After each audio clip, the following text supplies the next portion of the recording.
State of Florida versus Stephan Michael Sterns, 2024 CF 602. Appearances for the record, beginning with the state, please. In the Canal and William J. for the state. I'll pass on behalf of Mr. Sterns. Thank you. Right, the court has three motions before it filed by the defense. The first, in chronological order, is a motion to suppress evidence obtained by unlawful seizure of a cell phone. The second is motion to suppress evidence obtained from unlawful searches of a cell phone. And the third motion, motion to suppress evidence obtained from Google search warrant. Some of the arguments are interlaced amongst themselves. The state of Florida has filed responses to each of the motions. In advance of this hearing, the court was provided with three audio recordings of interviews. The first recording of an audio interview was with Mr. Sterns and Detective Hunt. That was on February 27th at 12:05. Second recording was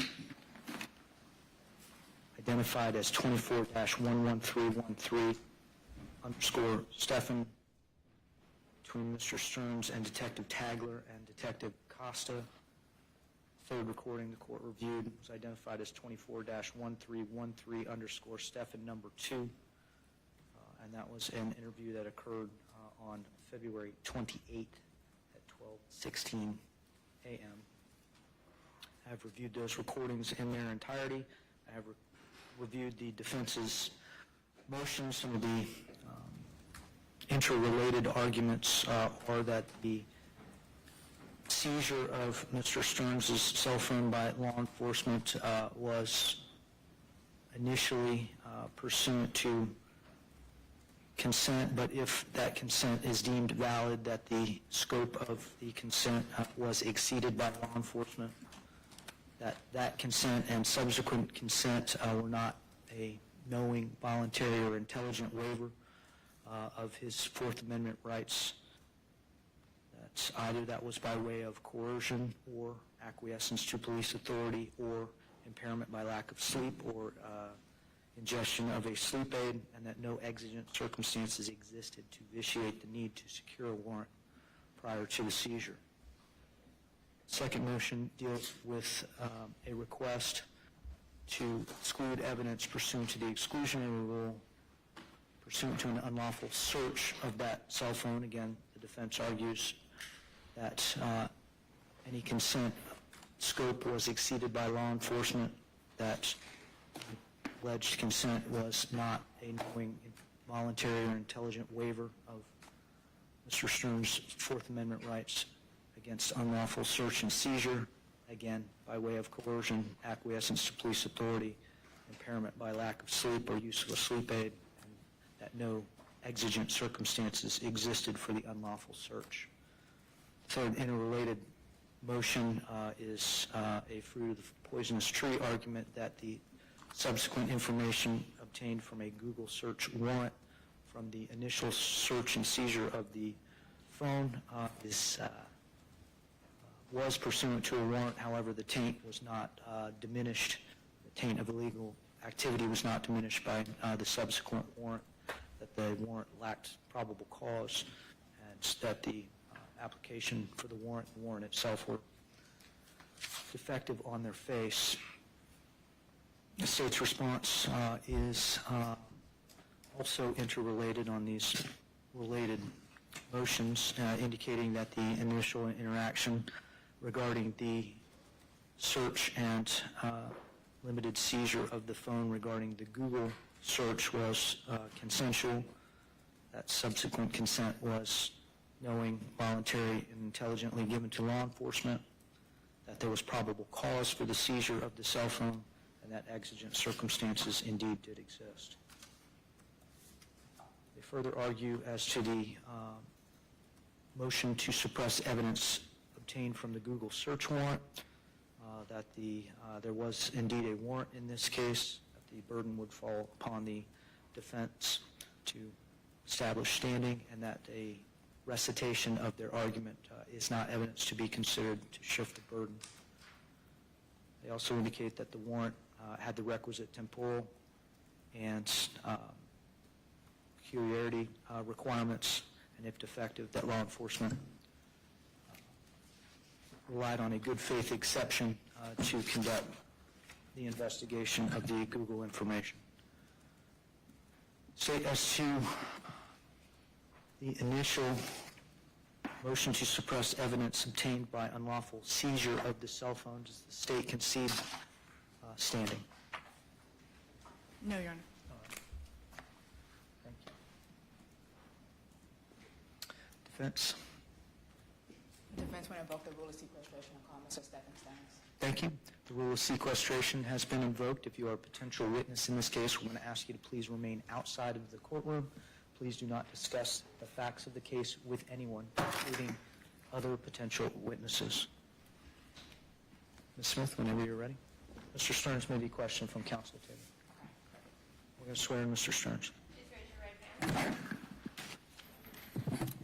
Do you solemnly swear or affirm the testimony you are about to enter into this case to be the truth, the whole truth, and nothing but the truth to help you God?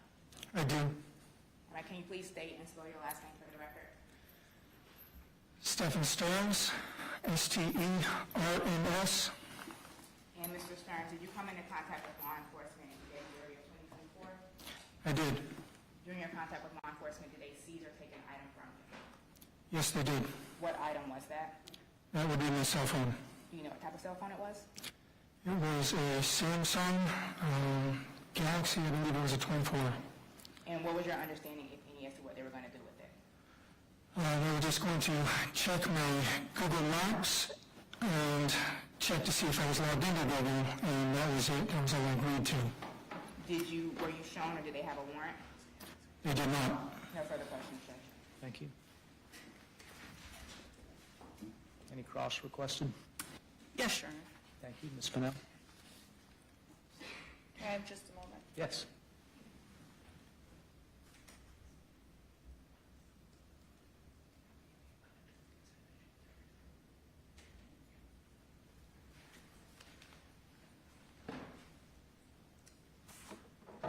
Mr. Sterns, you briefly discussed having a conversation or being interviewed by Detective Tagler and Detective Acosta on February 27th. Is that correct, of last year?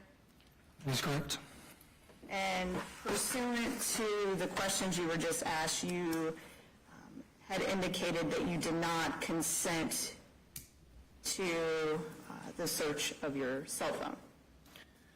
I consented only to them looking at the Google Maps and checking to see if I was logged into Google in the first place. Did you have the opportunity to see what law enforcement was doing on your cell phone? No, as Acosta was still talking to me, Tagler walked away and began searching all the things that I did not consent to. Isn't it true that she actually handed your phone back to you? Briefly, when she told me to input my PIN because it had locked itself. And Detective Tagler actually mentioned looking at your history, which you okayed, correct? Okay, outside, so Your Honor, can we approach? Yeah, come on up.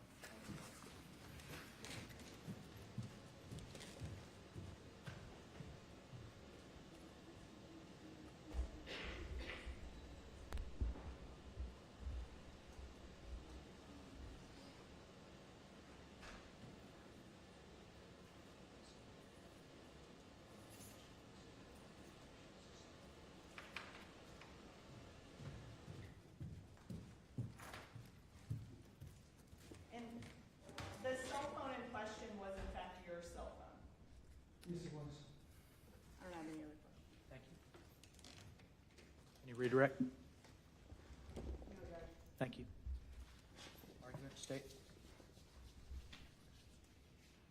No, Your Honor. Court's going to find that there has been record evidence to establish that Mr. Sterns was the person that was affected by an alleged violation of his Fourth Amendment rights, that the property alleged in that violation was admitted to be his, and I'm going to find that the burden has indeed shifted to the state regarding the defense's motion to suppress evidence obtained from the unlawful seizure and search of the cell phone. State, do you anticipate presenting witnesses or evidence? Yes, Your Honor. Thank you. Let me call your first witness. The state will call Detective Francis Hunt.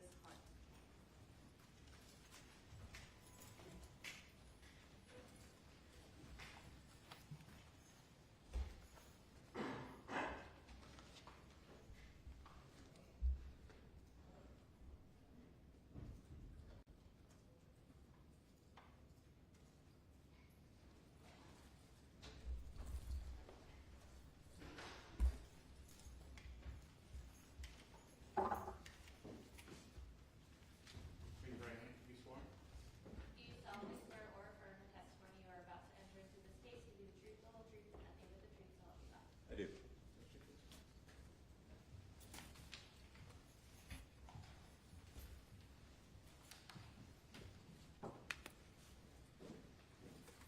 Approach the clerk. Of course. Attorneys on both sides are welcome to move about the well as they need to.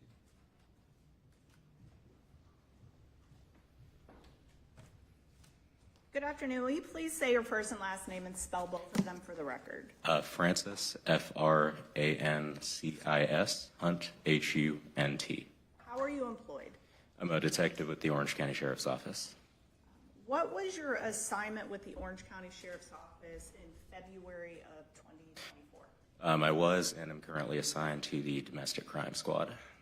How long have you been assigned to that particular squad? About a year and a half. How long have you been with the Orange County Sheriff's Office? About 5 years. Were you assigned to the investigation into Madeline Soto, who was reported missing? Yes, ma'am. Did you have the opportunity to come into contact with somebody identified as Stephan Sterns? Yes, ma'am. When did you have contact with Mr. Sterns? The morning of February 26th, 2024. February 26th, the Monday, or February 27th, the Tuesday? I believe it was the Monday, it was actually the Tuesday morning, I'm sorry. Tuesday. At the time that you had contact with Mr. Sterns, had the Orange County Sheriff's Office already been investigating the disappearance of 13-year-old Madeline Soto? Yes, ma'am. Did you have contact with Mr. Sterns and conduct an interview about 12 in the afternoon on February 27th of 2024? Yes, ma'am. And can you describe Mr. Sterns' demeanor during your encounter with him? Nothing particularly notable. He seemed to have, I think he had just woken up about an hour before I made contact with him. He was an average demeanor, nothing particularly notable about it.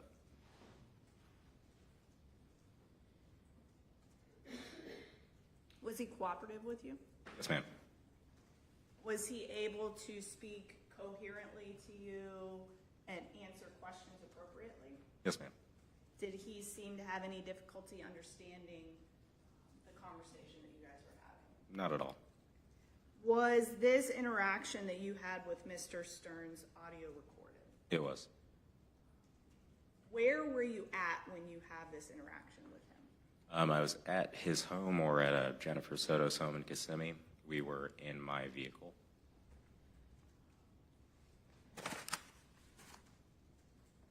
Was this located at 4012 Santa Maria Drive in That's it. Kissimmee? And was anybody else present during your conversation? No, ma'am. Your Honor, I would like to approach the witness with state's name for identification.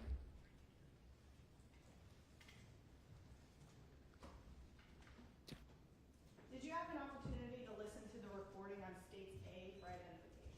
Yes, ma'am. Is it a fair and accurate recording of the conversation that you had with Mr. Sterns on February 27th of 2024 at approximately noon? Yes, ma'am. Your Honor, at this time, the state will seek to introduce into evidence what's been marked state's A for identification and the evidence is state's 1. No objection. A as an alpha will be received as States 1 for purposes of this hearing.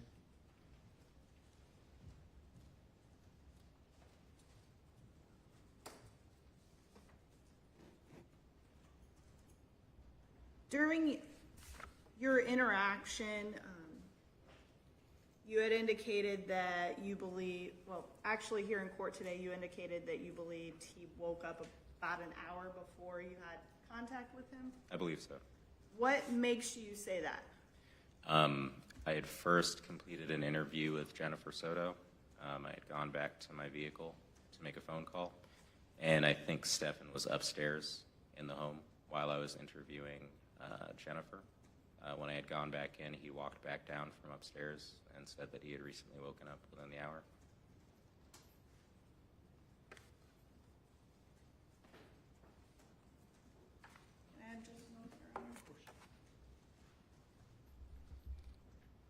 No further questions. Cross-examination? Good afternoon, Detective. Good afternoon. So just to be clear, when you're doing this interview, you're inside of the house, right?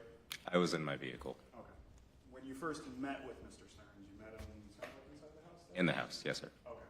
And then you took him outside and put him in your vehicle, right? Yes, sir. And when you did that, that's when you learned about him being sleepy, it sounds like? I don't think he was sleepy, but it sounded like he had woken up about an hour prior. Yes. Okay. Woke up about 11 a.m.? It sounds like the interview was noonish, right? Correct. At any point, did you ever seek a warrant for any of the cell phones or anything in this case? Oh, no, sir. Okay. Did you ever look at a cell phone? No. Did you ever ask him about a cell phone? No. Brief note. Of course. No further questions.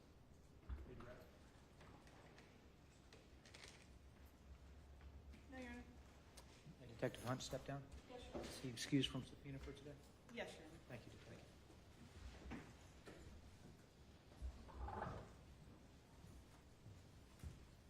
May I call your next witness?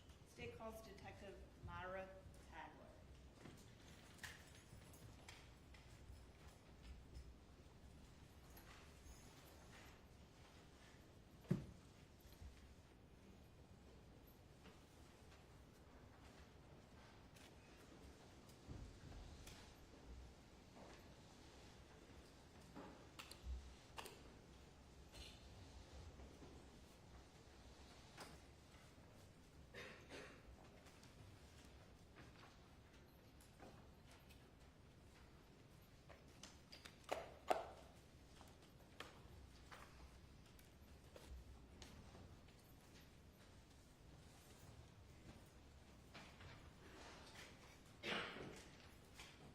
Raise your right hand to be sworn.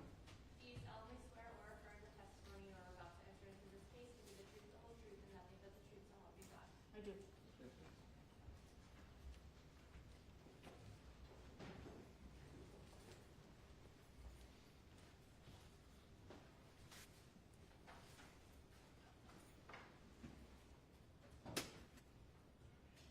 Will you please say your first and last name and spell both of them for the record?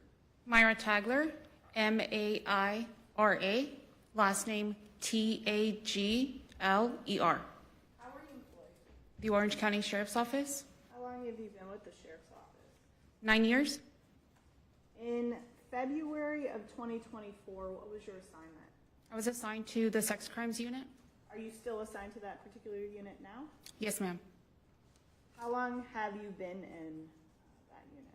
3 years and 2 months. Were you working in your capacity as a detective in that unit on February 27th of 2024? Yes. Did you become involved in the investigation into the missing juvenile named Madeline Soto? Yes. How did you become involved? I was tasked to assist the primary detective at the time, Detective Hunt, with canvassing. About what time do you respond to assist in the investigation? It was about 4 p.m. And this was on February 27th. Yes. And where is the initial location where you responded to? It was in Hunters Creek, Did you respond to a residence in Hunters Creek or somewhere else? somewhere else. Did you respond to the command post? Yes. When you get to the command post, do you learn any information regarding the investigation? Yes. What information do you have after leaving the command post? What information did you get? I was advised of we have LPRs, which is tag readers, and I was advised of the direction of travel that Stephan's vehicle had traveled the day of the incident. Were you aware on this date and time that Madeline Soto had not gone to school on February 26th? Yes, Were you aware that she had not been seen since the morning of February 26th? yes, And the information regarding the tag reader, did law enforcement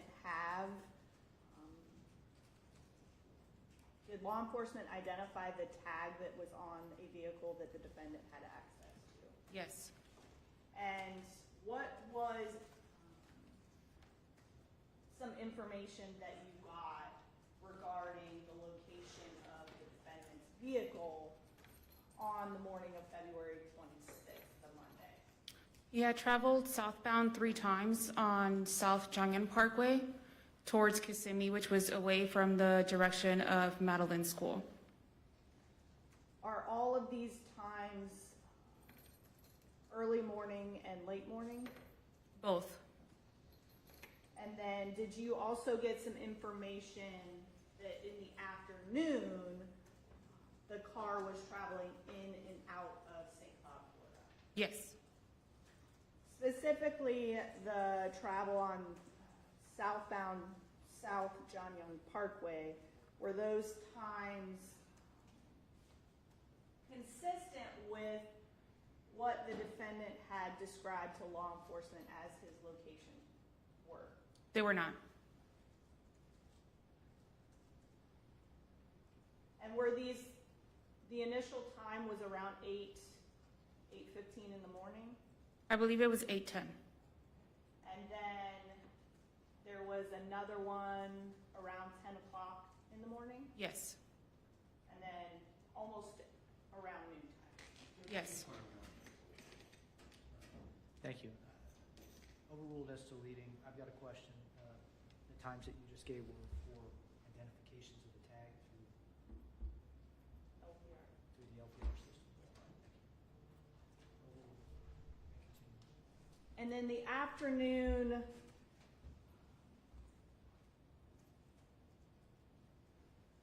times of going in and out of St. Cloud, do you recall what those were? I do not.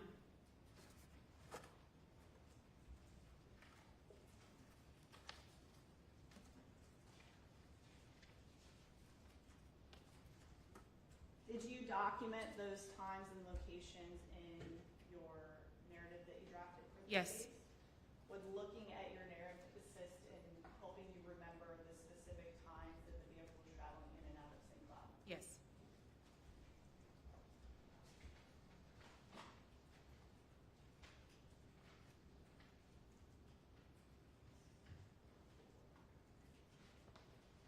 Your Honor, I'm approaching the witness for the record with Detective Tagler's 11-page narrative. thank you.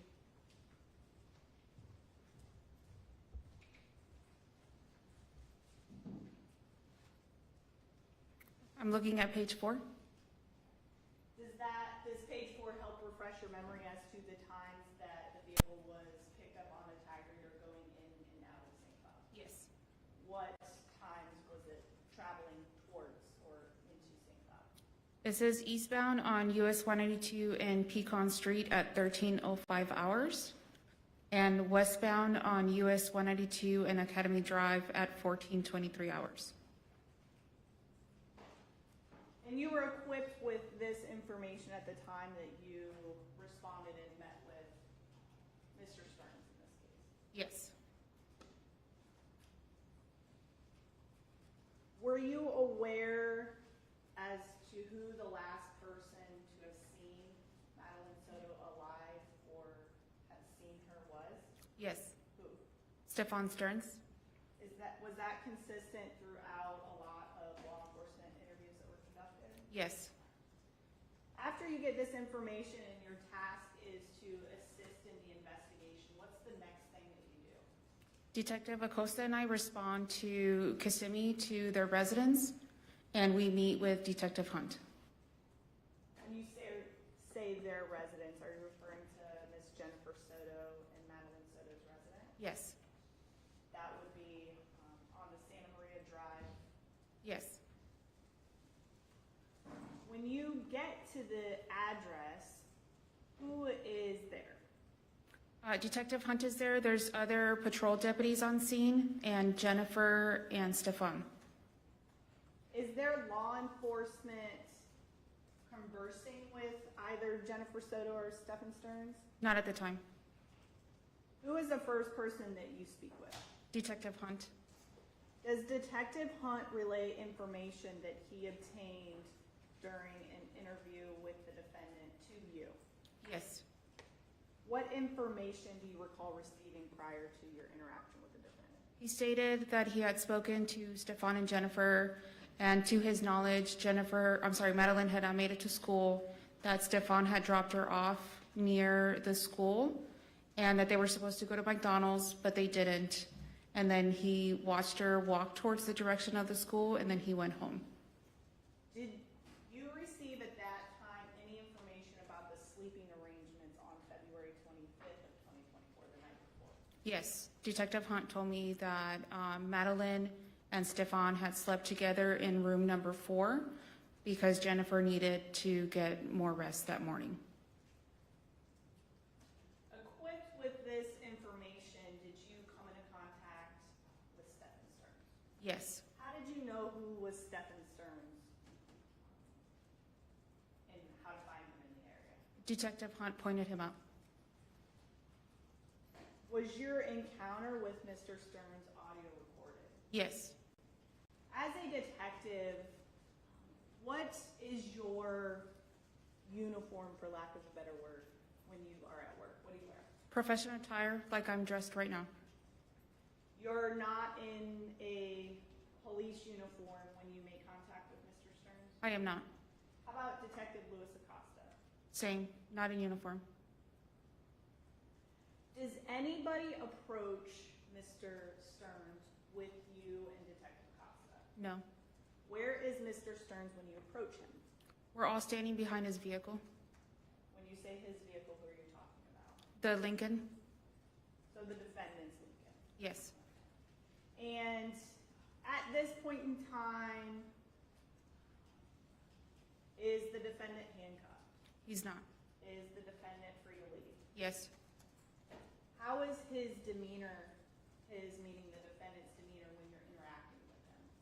He was very emotionless, but otherwise able to answer every question that we had for him. Did the defendant, seem groggy, confused, unable to communicate with you? He did not.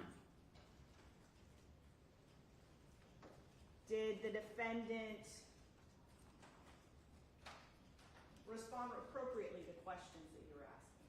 He did. Would you classify his behavior towards you as cooperative? Yes.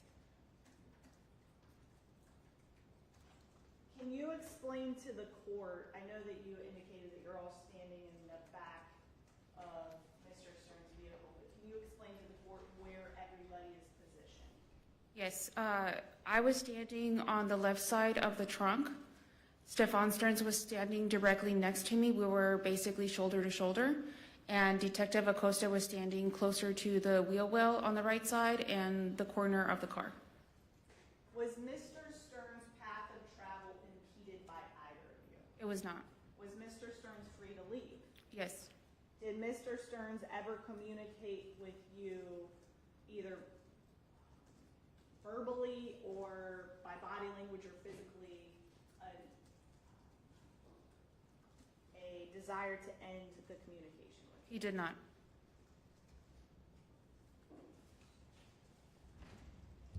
At some point during your interaction with him, do you request for Mr. Sterns to take out his cell phone Yes. or to look at his cell phone? Yes. Can you remember where the cell phone was, where the defendant's cell phone was when you asked this question? I do not. It was in his possession, but I don't recall where he grabbed the phone from. Did the defendant consent to allowing you to look at his phone? Yes. And do you remember if Mr. Stern's cell phone was password or passcoded protected? It was. Who entered the passcode into the phone? Stephan. After Mr. Sterns entered the passcode in the phone and unlocked the phone, what did Mr. Sterns do with the phone? He handed me the phone. While you are holding the phone, where are you standing? In the same position next to Stephan. Do you hold the phone in a way to allow others to see what is on the phone? Yes. Where is Mr. Sterns at as you are looking at the phone? Directly standing next to me. And initially, the interaction and how the cell phone comes out, you bring up looking at maps in the phone. Correct. Are you familiar with the type of phone that the defendant had? I am not.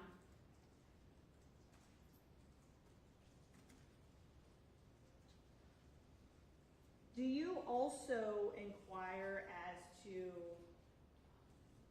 taking a picture of, quote unquote, your history, the defendant's history? Do you remember that? Yes. And that's also encompassed in the audio recorded interview. Correct.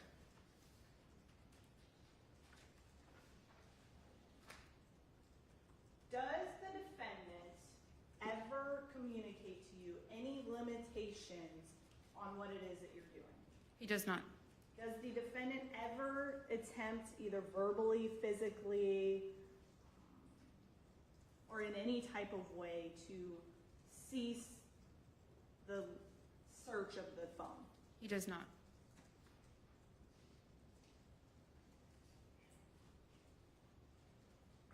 After you look at the maps, the history, what did you see? Or what did you notice in what you saw on the phone? I noticed that he had mentioned that he uses Google Maps for basically everything, to check locations, the time places open and close. And I noticed that on his Google history, it was very minimal. There was not a lot of traveling that was consistent to what he had originally said to both Detective Acosta and I. So then after that, I went to his call history, and I noticed that there was also not a lot of information on his call history. And this was after you mentioned looking at his history. Correct. And during this entire time, did the defendant ever cease or withdraw his consent, either verbally or physically? He does not.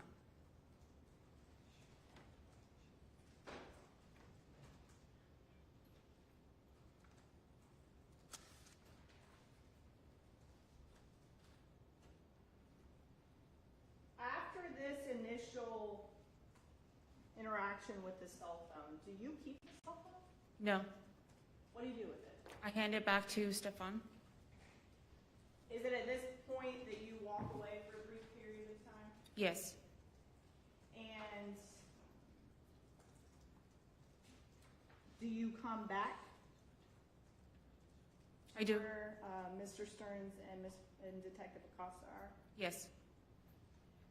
Did anything about the circumstances surrounding this interaction with Mr. Sterns, either the location, the number of people, where people are standing, did any of that change? No. Was Mr. Sterns standing in a similar place as before you left? Yes. Was Mr. Sterns still free to leave and out of handcuffs? Yes.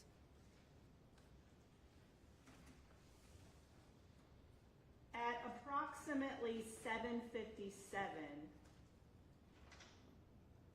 do you again ask Mr. Sterns to unlock the phone? Yes. How does that happen? Explain that process. He again enters the code and hands me the phone.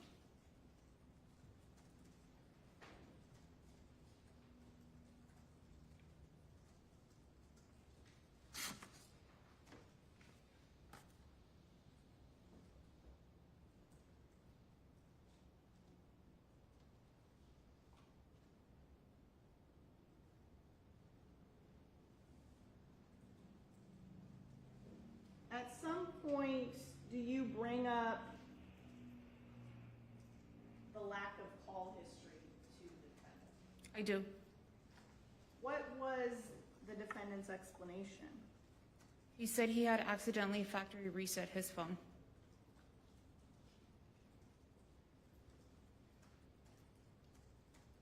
After your interaction with him,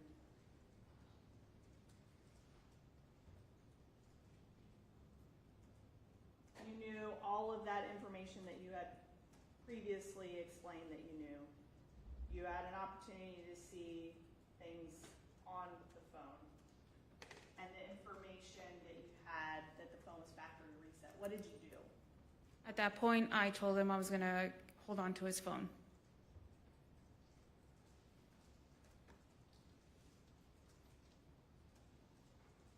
And that was approximately at 8 p.m., 7:59, 8 p.m. on February 27th of 2024. Correct. After this interaction with him, did you secure anything else No. other than the cell phone? Did you secure anything else, or Well, I did ask him to refrain from going back in his vehicle. his vehicle, meaning the Lincoln? Yes. Was Mr. Sterns able to enter and exit Jennifer Soto's vehicle during the time between your two interviews with him? Yes. Was he free to walk about? Yes. Did you or Detective Acosta remain where Mr. Sterns and Ms. Soto were? No. What were you doing in between your two interviews? After speaking with Stephan Sterns the first time, Detective Acosta and I went to the front of the apartment complex to speak with management and ask them to review their surveillance. After doing these additional tasks, do you speak to Stephan Sterns a second time? Yes. This is approximately 12:15 in the morning on February 28th, right? Yes. Was Mr. Sterns handcuffed? He was not. Had his movements been restricted in any way by you during your conversation? No.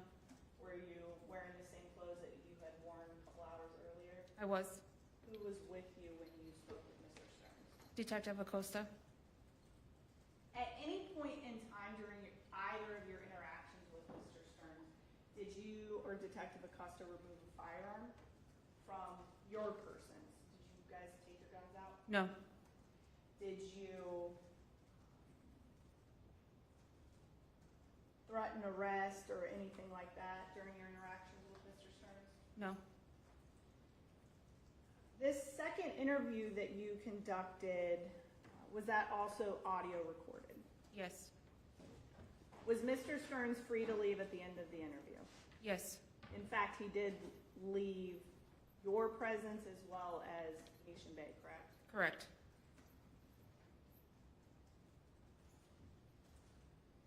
Was Mr. Sterns' demeanor the same or different? It was the same. Did you have any issue communicating with Mr. Sterns? I did not. Was Mr. Sterns cooperative with you? Yes. And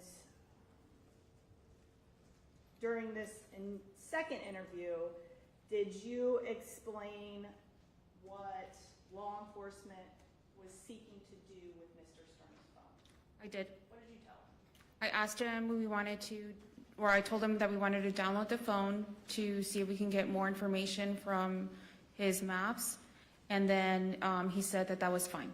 Okay. Are you sure that you specifically said that you wanted to download information, specifically the maps? Not just the maps, just any information on his phone. I told him that we wanted to get more information from his cell phone. Do you remember using the words, we want to download your phone, we want to go through your phone? Yes. During this encounter with him, you request specific consent from him to be able to go through the phone, right? Yes. Do you explain to him in your question what is going to happen or what your alternative route to obtaining that cell phone download is? Yes. What did you say? When I explained to him what we wanted to do with the cell phone, I asked him if I had his consent to download the phone or if I had to obtain a search warrant.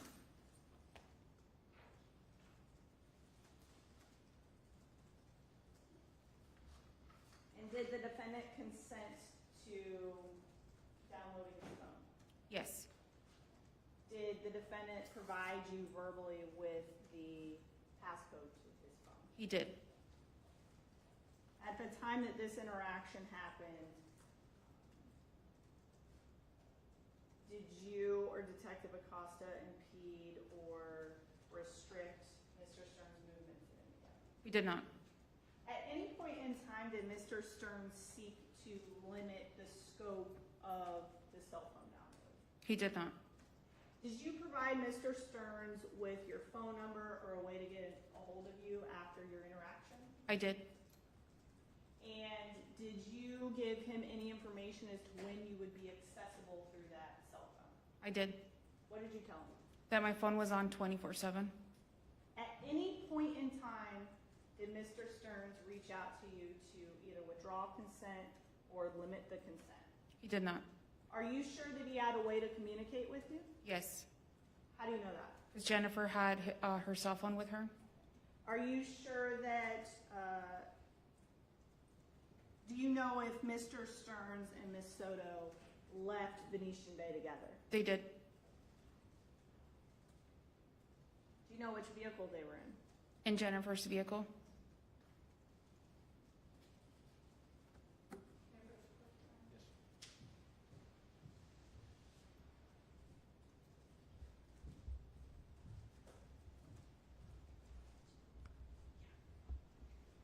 I'm approaching the witness for the record with State's B for identification. Did you have an opportunity to listen to the recordings on State's B for identification? I did. Did they fairly and accurately depict the recordings of the two interviews that we discussed here in court with yourself, Detective Acosta, and the defendant in this case? Yes. Your Honor, at this time, the state received interviews and evidence what been marked B for identification and evidence of state 2. Be a composite exhibit with both recordings. Yes, Your Honor. Thank you. No objection. These and Bravo will be received as State 2. Can I have just a moment?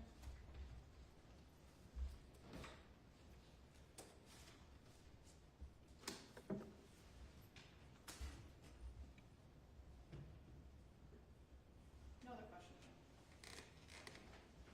Cross-examination? Good afternoon, Detective.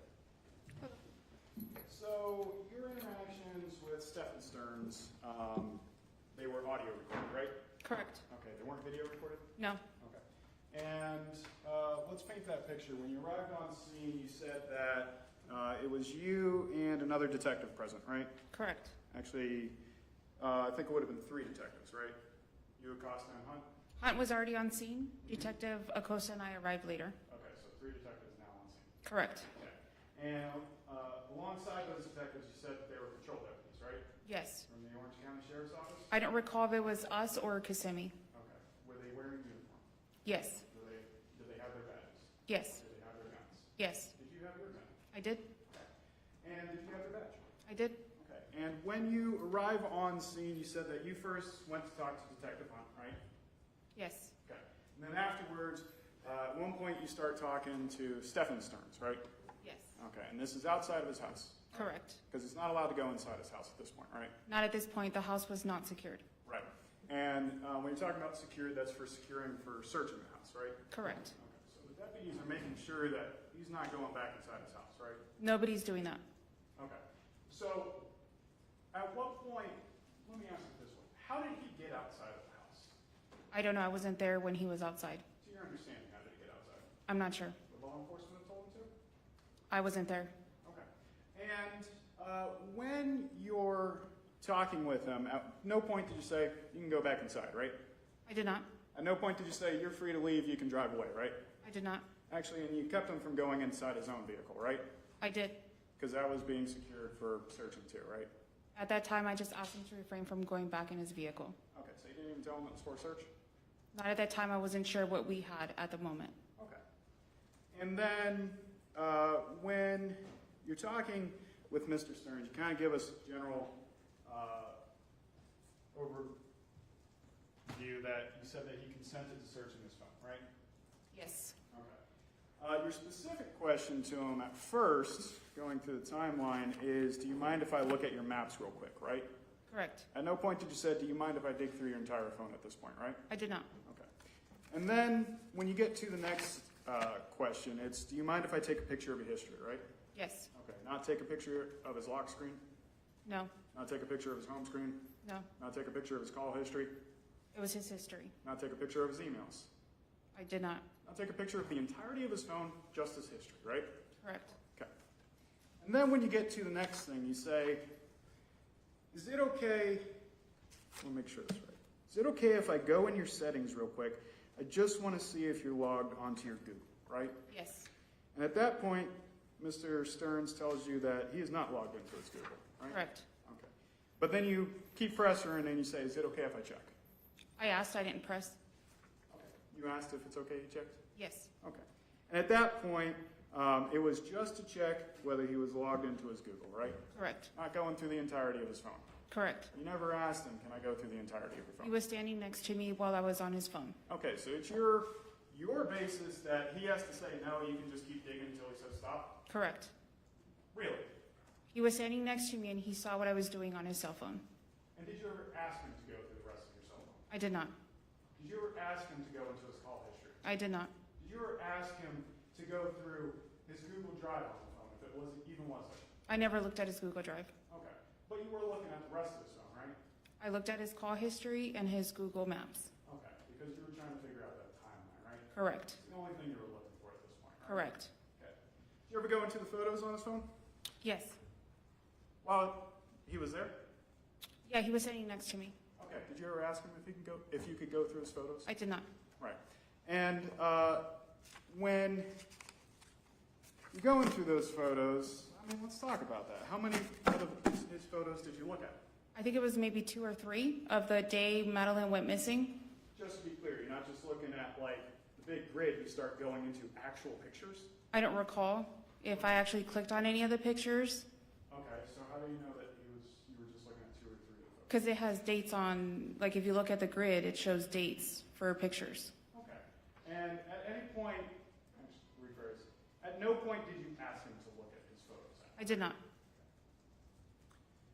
Then you go back to his Maps app at some point, right? Correct. And at that point, you're talking to him about the Snug Street address, right? Yes.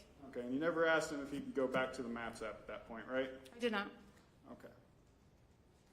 And just to be clear, nothing is visually recorded at this point. Right? Correct.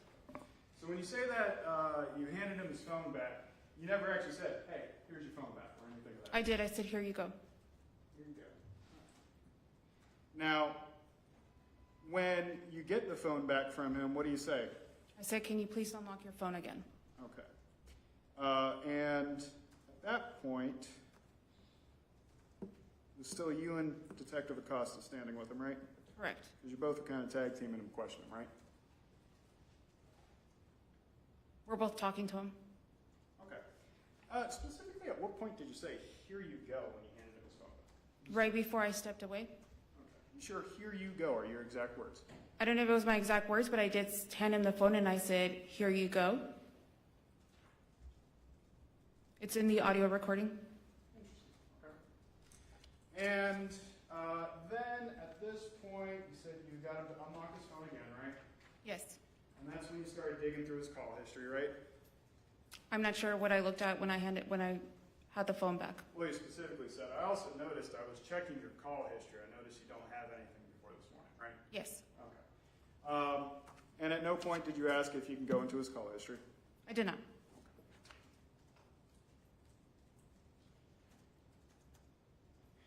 You took the phone from him, what time was that? About 8, a little after 8? 8 at night? Yes. Okay. Just make sure we're painting that picture clear too. 8 o'clock at night you're speaking with him, right? Correct. It's about 50 to 60 degrees outside? Correct. Okay. And law enforcement's been standing around with Mr. Sterns outside? He went to Jennifer's car after me and him spoke. Okay, but before you and him spoke? I can't answer that question. I wasn't there. Okay, when you first showed up, where was he? Outside. Outside where? I don't recall the exact location, but he was outside with Jennifer. Right, so you know exactly where you walked, but not where he was? Correct. I walked towards Detective Hunt. Now, at this point,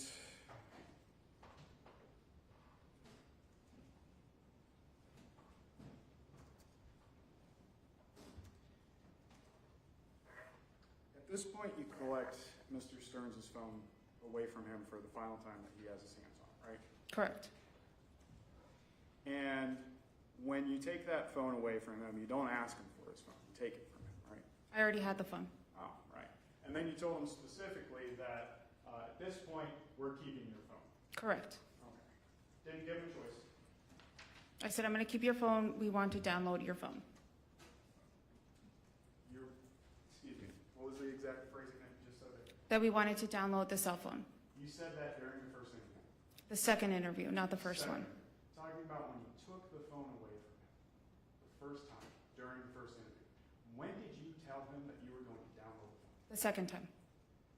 During the first interview, when did you tell him that you were going to download the The second time I spoke to him, not the first time. phone? You never said it the first time. I did not. Right. And then when you're talking with him that second time, you actually state to him, your exact words are, Objection improper. response? I'll reference it. When you speak with him, did you tell him that we had previously said that we were going to download the phone? Yes. And your interactions with him were recorded. Correct.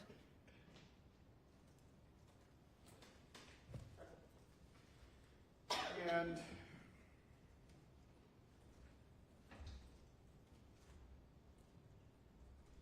when you originally took the phone from Stephan Sterns, Mr. Sterns was concerned about staying in touch with his father, right?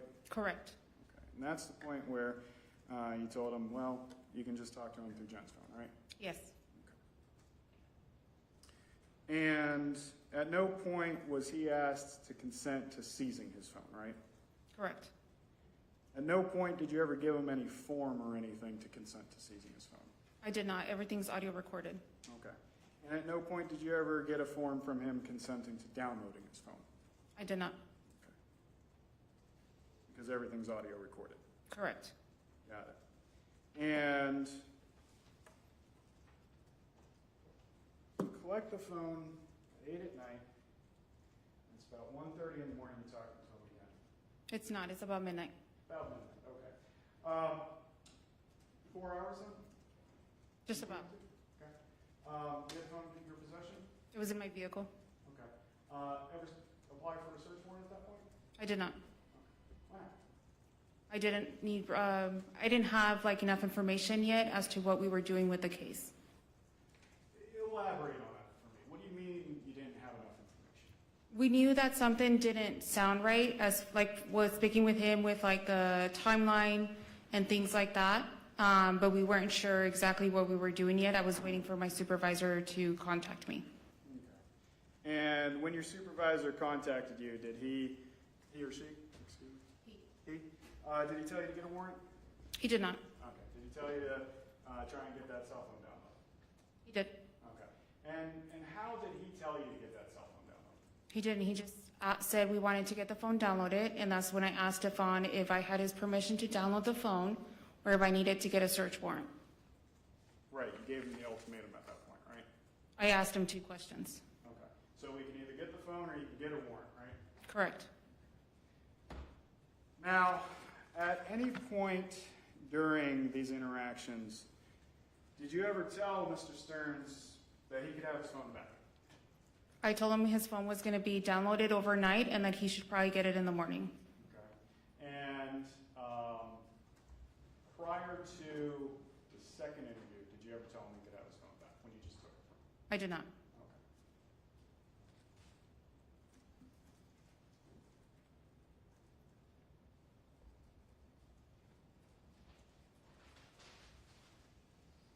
Okay. At any point, did you ever apply for a search warrant to download Mr. Sterns' phone? I did not. Did any other detective do that? No. Okay, because you're relying on that consent, right? He gave us consent to search his phone. It's a yes or no. Were you relying on the consent, or did you get a warrant? He gave me consent. Now, when you're speaking with him, you became aware that Mr. Sterns had taken medication, right? He said he had the night before. Okay, and that was asthma? Yes. And he told you why he took that medication, right? Because he said he couldn't sleep and that he was very stressed and couldn't stop crying. Right, and he was also having panic attacks, right? Yes. Okay. And you knew that? Yes, the night before. Why your question? During the first interview? Correct. And the second? Correct. Got it. You aware what Ativan does? I don't take Advance, so no. Okay. You ever deal with anybody that taken Ativan? No. Objection relevance?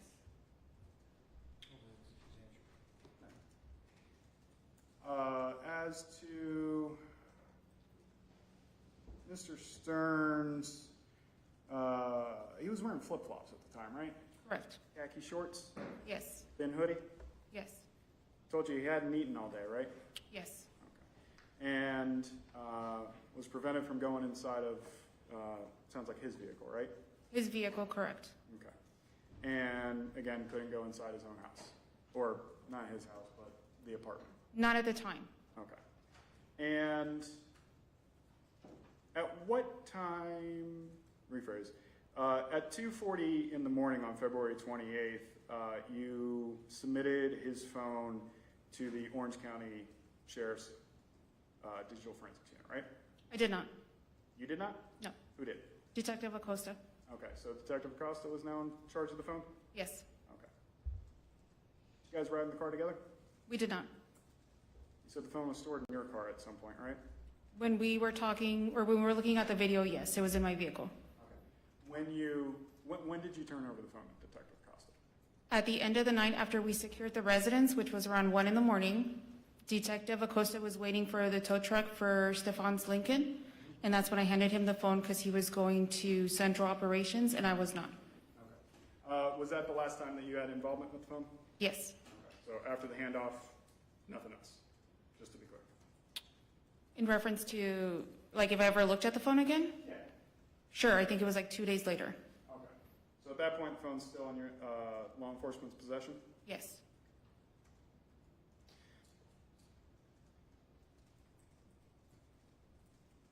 Brief moment to confirm? Of course.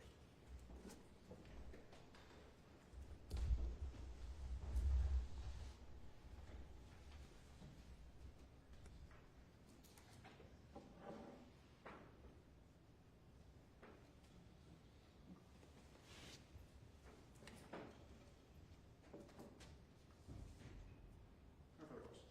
Thank you. Redirect.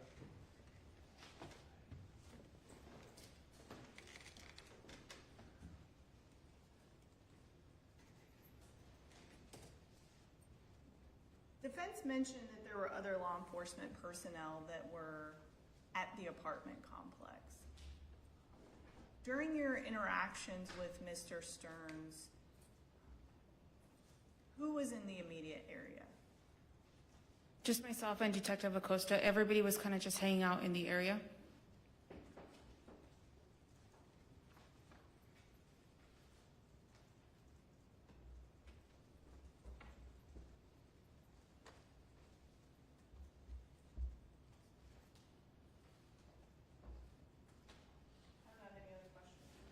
Detective Tagler, I've got a question. When you initially interacted with Mr. Sterns, you indicated that you were going to take a photo of his history, is that correct? Yes. Did you take a photo of his history? Yes. Was that on your agency cell phone? Yes. Any follow-up questions based on that question? State. No, Your Honor. Defense? No. Thank you. May the detective step down? Yes, Your Honor. Is Detective Tagler excused? Yes, Your Honor. Detective Tagler, Thank step you. down. Thank you. Mrs. Rep. Yes, Your Honor. Detective Lewis Acosta.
first and last name and spell both for the record?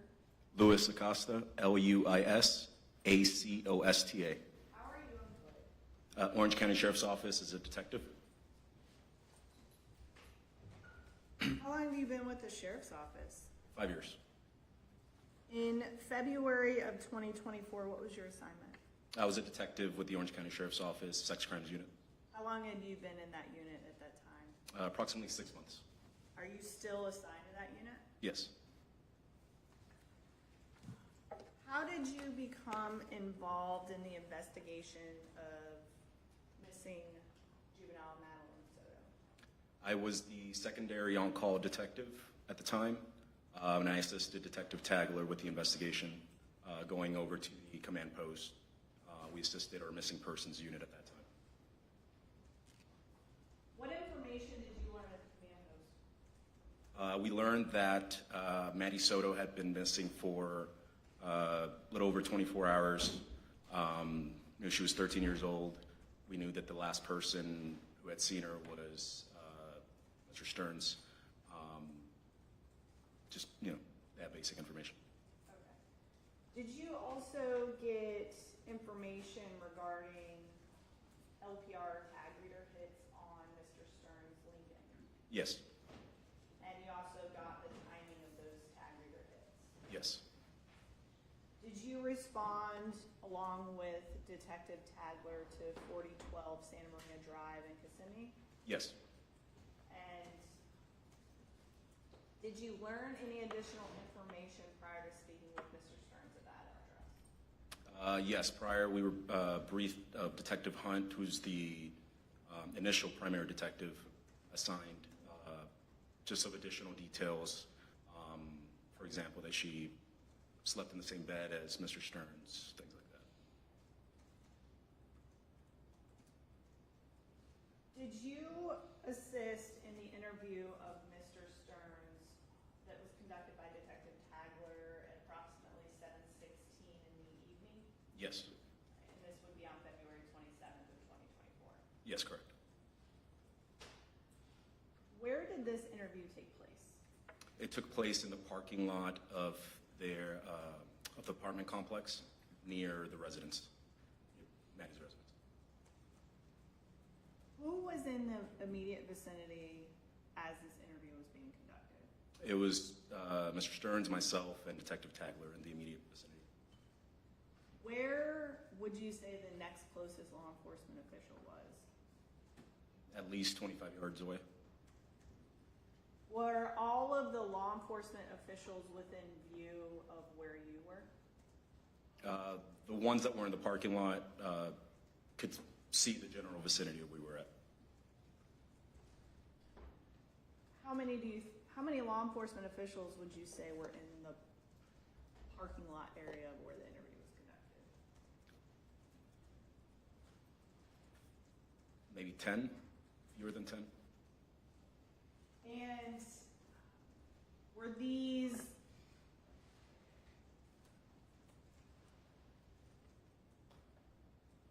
law enforcement officers engaged in tasks, sitting in vehicle, like what was going on? Yes, just kind of setting up a perimeter around the area, making sure media didn't get too close, just kind of standing by for tasks. Scene security? Scene security. Did any of these other law enforcement officials have contact besides you, Detective Tagler, and Detective Hunt earlier in the day with Mr. Sterns while you were there? While we were there? No. Where were you and Detective Tagler and the defendant standing during this encounter? We were behind the trunk of a vehicle. I can't recall the specific vehicle. Was Mr. Sterns' ability to move about freely inhibited by either of you? It was not. How about any other law enforcement officer that was there? No.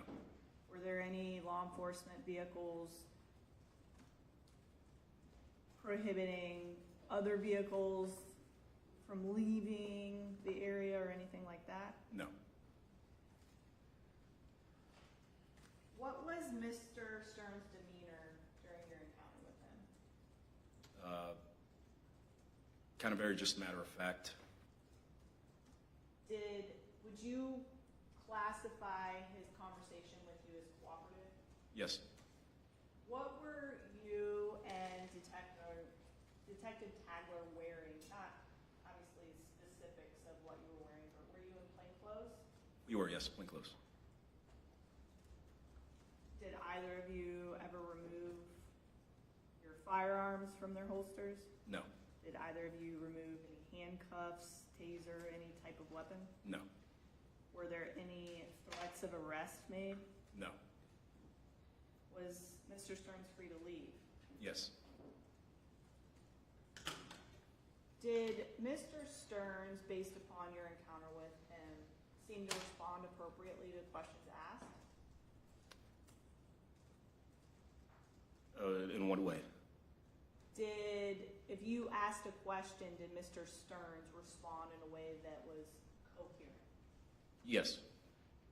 Did you have any difficulty communicating with Mr. Sterns? No. Did Mr. Sterns fall asleep or ask to be excused from the interview? No.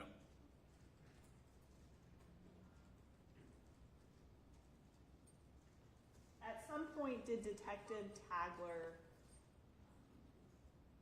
ask Mr. Sterns to look at his cell phone? Yes.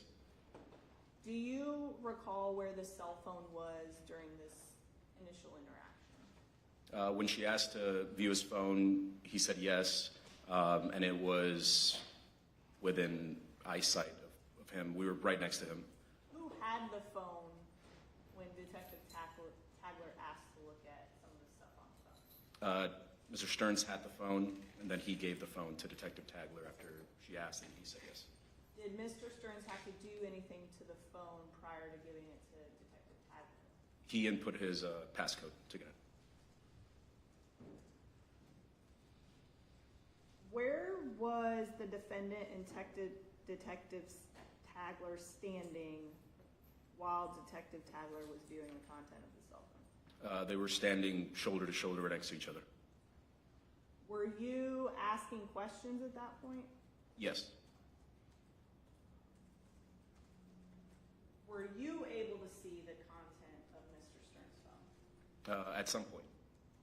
Were you standing next to where Detective Tagler and Mr. Sterns were standing or somewhere else? Yes, next to both of them.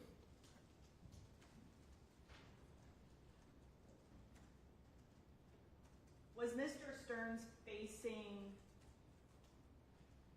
the general area of where his cell phone was being displayed from? Yes.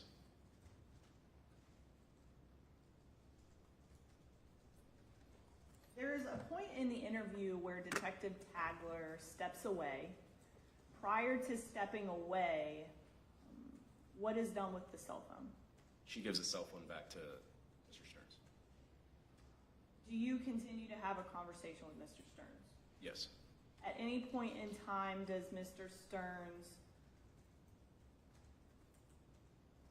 discuss the content of the cell phone or Detective Tagler's looking through the phone? No, I don't. At some point, does Detective Tagler come back? Yes. And is the cell phone brought out again? Yes. At this point, who had the cell phone? Still Mr. Stearns. When Detective Tagler asks for Mr. Sterns to unlock the cell phone again, does he do so? Yes. Does he have to enter the passcode again? Yes. Are the circumstances surrounding this interaction the same as what you described previously as far as location and people involved, the defendant's ability to leave? Yes.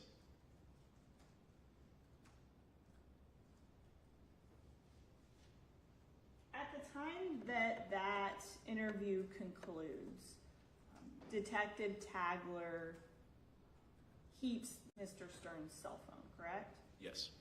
What information did you have together about the Madeline Soto investigation?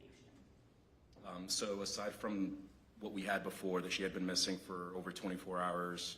He was the last person to see her. There were many inconsistencies surrounding the time frame that he stated. He dropped her off and other things. And then the tag readers and information that we had about his movement.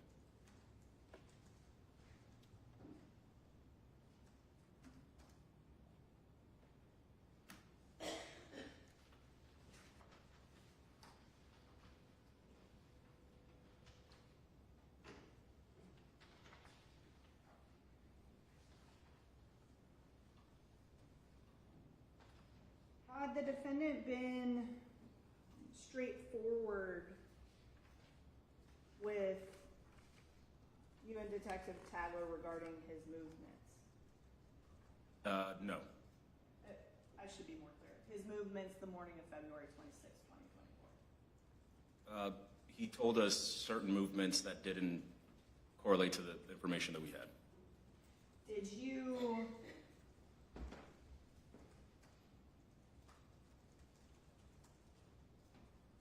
confirm with the defendant that he regularly used his cell phone to get places, look up addresses, get store hours, directions, things like that? Yes, I believe that was brought up.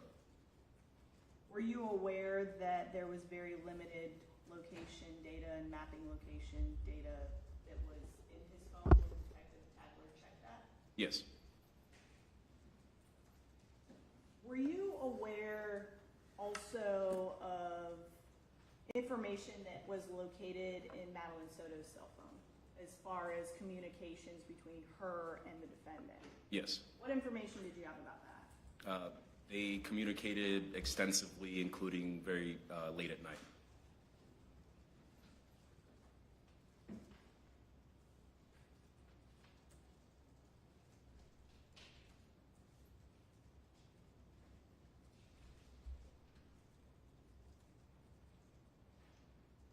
Were you also present with Detective Tagler at the conclusion of this interview between the second interview that was conducted at 12:15 a.m.? Yes. What were you guys doing in that interim time? So in the interim, we were reviewing surveillance video from the apartment complex to corroborate the times that he came back into the apartment complex. Did you learn any new information when you did that? Yes. One of the surveillance videos that we saw, it appeared that there was somebody either asleep, passed out, or not awake on the inside the vehicle. What exactly did you have information as to the last clothing items that Madeline Soto was reported to wear? Yes. Was the individual in the driver's seat or passenger seat is what you just described? Yes, wearing the same. Were they in the driver's seat or passenger seat? Passenger seat, front passenger seat. What about their appearance makes you believe that they were not awake? Slumped over, kind of leaning back. Just did not appear to be awake. And you observed this video between the first and second interviews. Correct. And the individual that you just described, was that consistent with the characteristics that you were knowledgeable about Madeline Soto? Yes. The second interview, were you present at 12:16 a.m. when Detective Tagler again spoke with the defendant? Yes. And it was during this interaction where there was a brief conversation. Did you have a brief conversation with the defendant about what was seen in Madeline Soto's phone? Yes.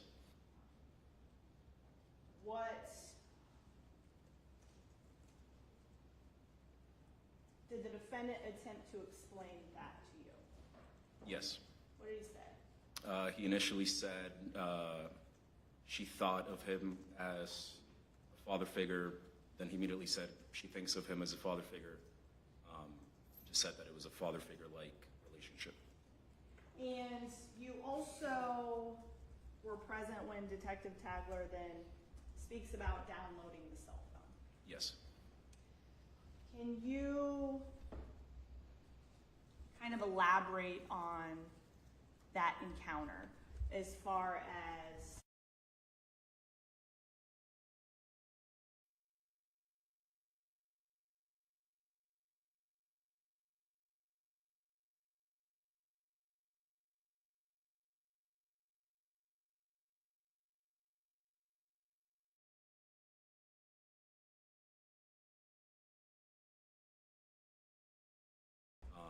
She explained that we'd be taking the phone, be getting it back whenever the phone download was complete. did Mr. Sterns limit the download of the cell phone in any way? No. Did the defendant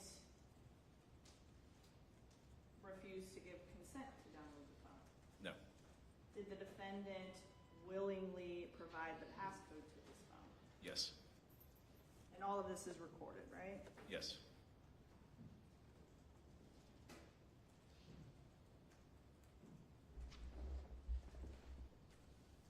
At what point do you recall learning that the phone was factory reset? I believe during the first interview, while Detective Tagler was looking through the phone, she noticed that the call logs, he only had calls from that day, the date of the interview, so from February 27th. So she asked him about it, why he only had calls from that date. He said he had accidentally factory reset his phone the day prior, attempting to just some sort of a update. There you go.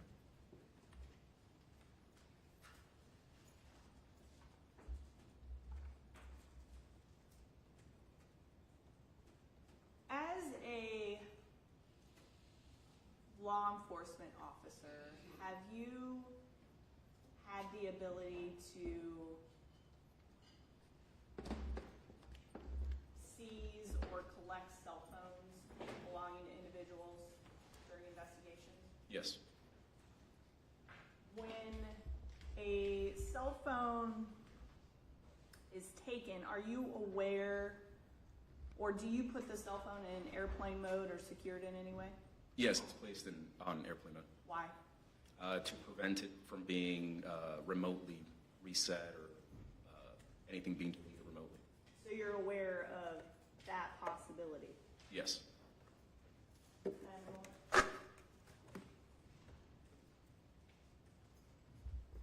further questions. Cross-examination. Good afternoon, Detective. Good afternoon. So the interactions between you and Stephan Sterns, that was audio recorded, right? Yes. Not video recorded? No. Okay. And it's my understanding that you have an agency-issued cell phone, right? Yes. And that has the ability to document photos as well as videos? Yes. Okay. Did you do any of that documentation, the photos and videos, while you were speaking with Mr. Sterns? I did not. Okay.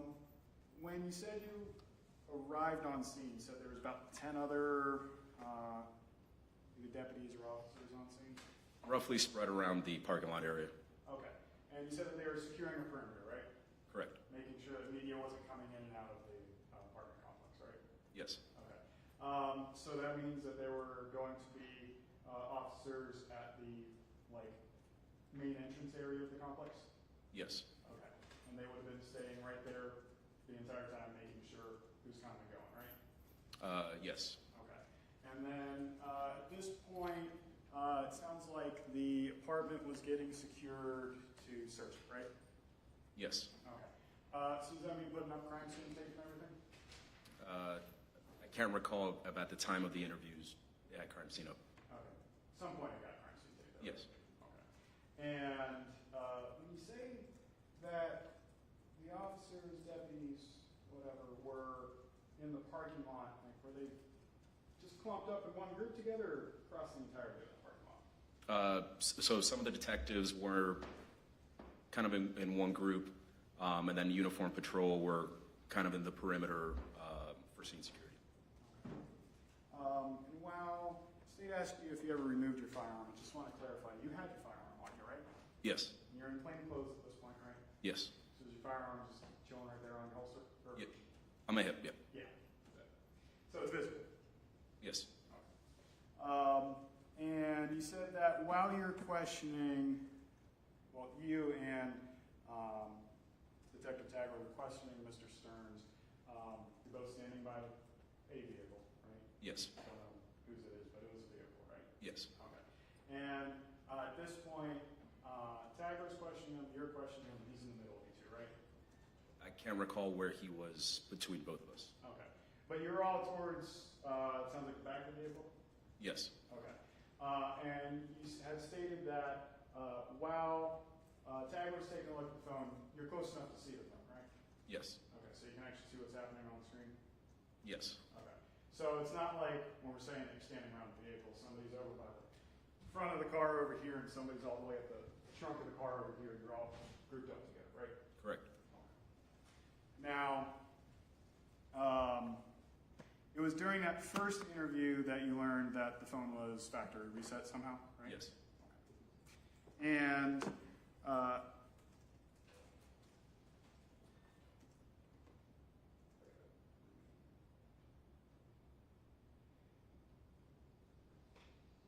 when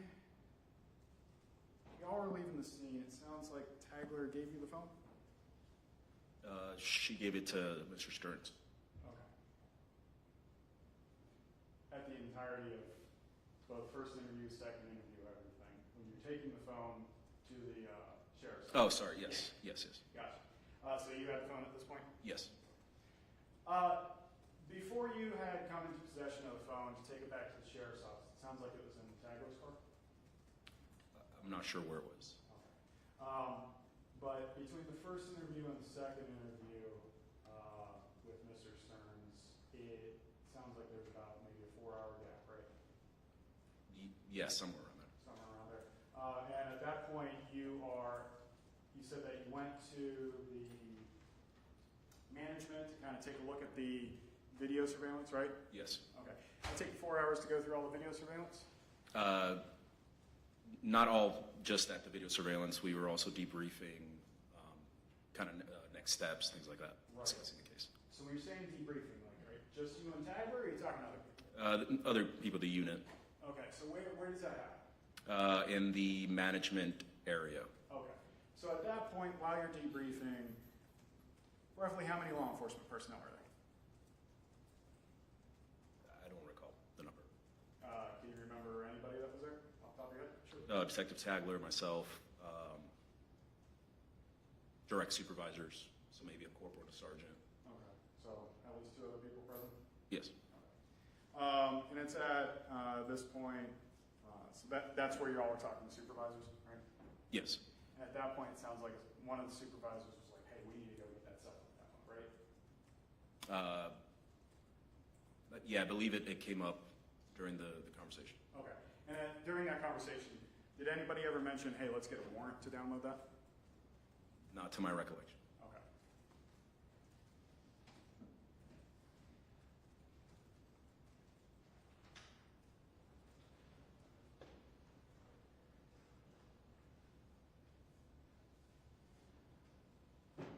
After you take the phone to the sheriff's office, do you ever interact with the phone again? No. Okay, so you just hand it off to the forensics guys and you're done? Yes. And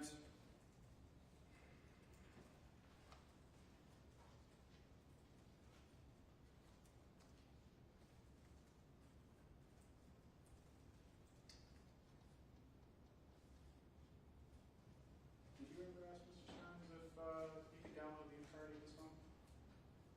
I did. That conversation was had with Ms. Detective Tagler. And did you ever seek a warrant to download the phone? I did not.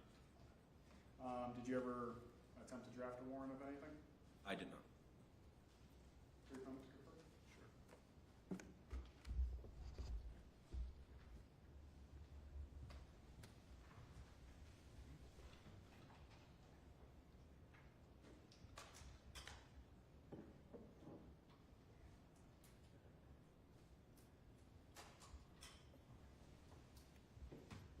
first interview and the second interview, you had never, neither you nor Tagler ever gave the phone back to Mr. Sterns, right? Correct. You held on to it the entire time? Yes. No further questions.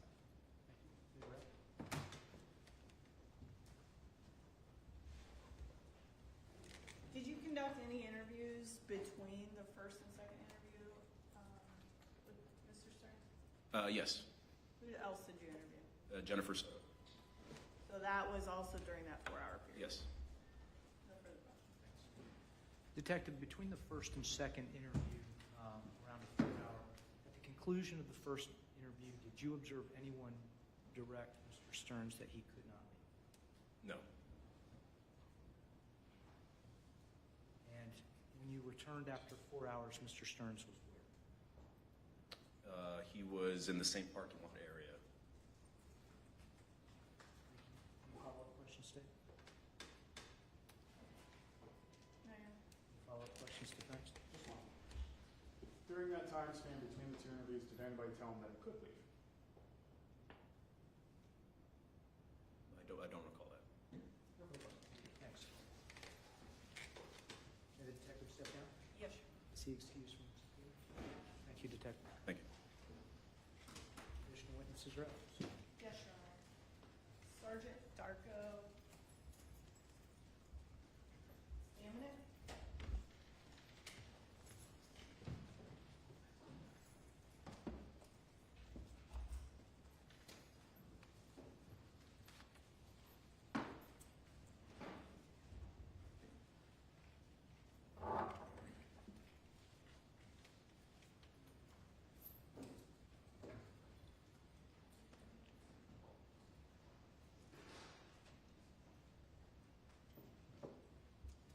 Please raise your right hand for this morning.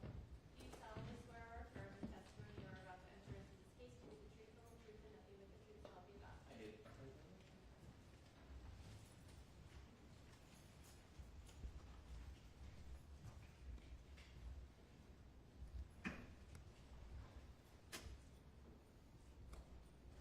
Will you please say your first and last name and spell both for the record? Darko Stamenik, Darko Stamenic.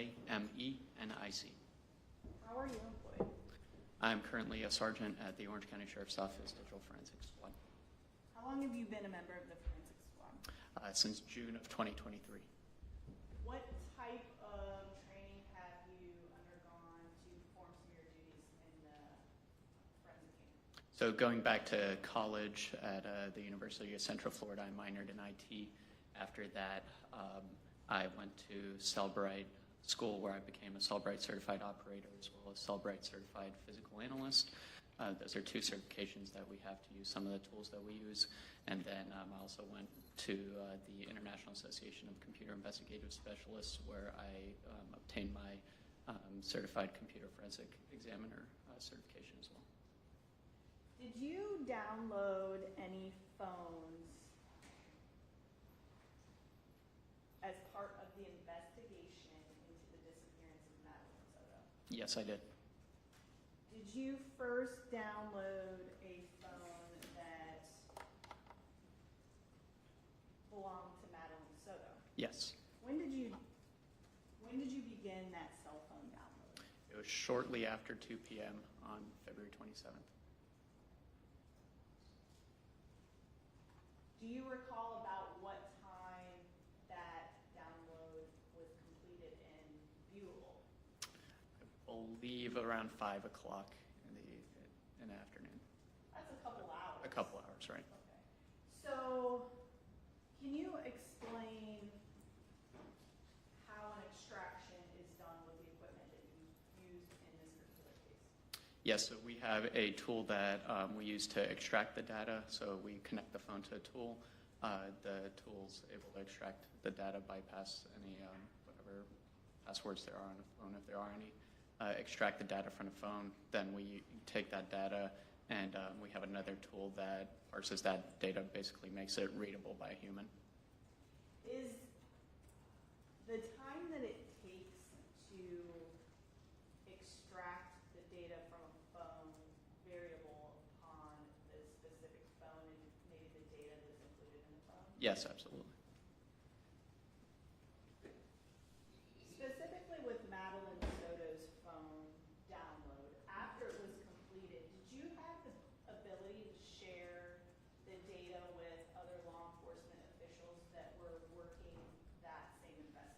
Yes, I did.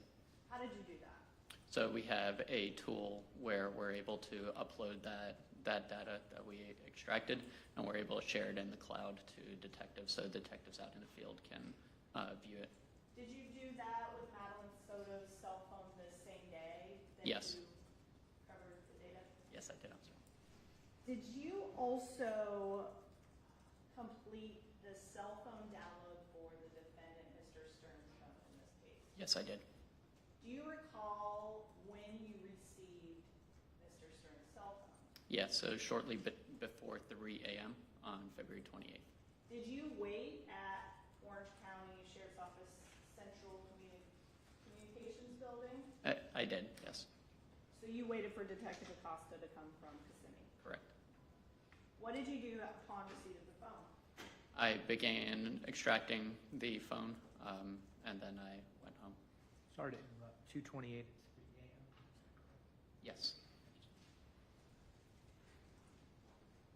So what specifically did you do with the phone to begin the extraction? Connect it to a tool and follow the procedures on the tool to begin the extracting the data. Was the cell phone itself secured in any way prior to your receipt of it to secure the data in the phone? Yes, it was placed in airplane mode. And after you plugged the phone into the equipment that you utilized, you said you went home. Correct. Did the cell phone download process during your period of absence? Yes. Did you secure the room that this was being completed? Yes. And what time did you arrive back? I believe it was about 8 a.m. Did you check on the progress of the phone download when you arrived back? Yes, Was it completed? it was. Can you explain, for this particular phone, I believe it was a Samsung type phone, Correct. how do you factory reset it? Yes, so you have to go into the settings of the phone. I believe this, the next button says general settings, so you have to go into there. Once you go into there, you have to scroll to a button that says factory reset. Once you press the factory reset button, it asks you a couple of times if you're sure. It makes you type in your PIN code to the phone again to verify that it's you to reset the password, to reset the phone, I'm sorry. So it's multiple steps to actually accomplish a factory reset. It is, yes. Is this possible to do if you're simply updating the operating system on that particular phone? No, the button to update is in a completely different part of the settings. When this specific phone is factory reset and the user goes back on to, again, utilize the phone, is there any information that is populated on the phone from prior uses? Yes, so when you're resetting the phone, it asks you to log back into your Google account, and then information that you have backed up on Google will repopulate onto the phone.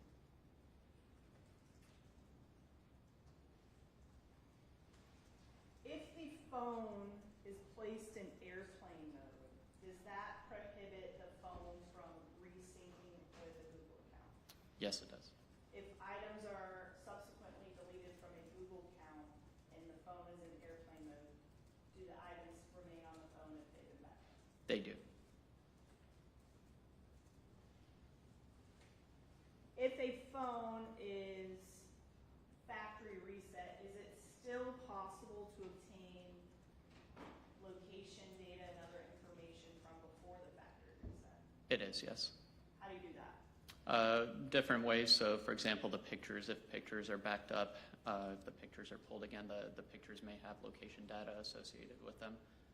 So things of that sort.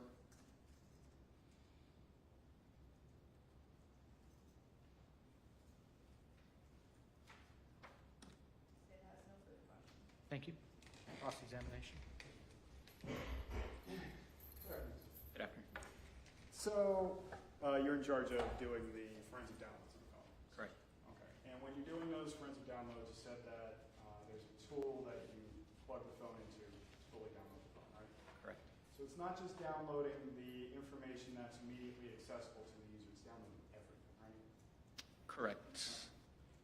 When it's doing that download, does it do a bit-by-bit copy of the entirety of that drive? No, it depends on the phone. Okay. And with this particular phone, did it?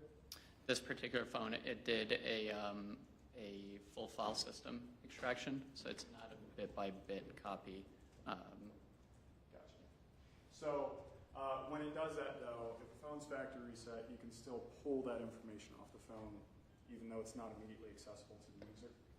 Like, I'm sorry, what information? The information prior to the factory reset. Oh, no, not necessarily, no. Okay, not necessarily, but in this case, you were able to pull information prior to the factory reset, right? Yes. Okay. Yes. And when it comes to pulling that information, how long can that information stick around on the phone?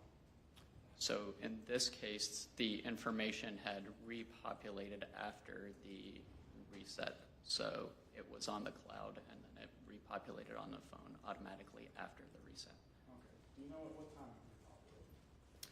It was, I believe, around 2 a.m. After the reset. I believe the reset was around midnight, and over the next couple of hours, the phone repopulated. When you're saying 2 a.m., same day that you downloaded it or before? No, it would have been when the phone was reset, and I don't want to speculate on the date. Gotcha, no problem. And when it comes to a phone being factory reset, are you on any kind of timeline to make sure to recover data? Not really, no. Okay, so that's not a concern to law enforcement, right? No. Okay, so once it's factory reset, doesn't matter. Right. Of course.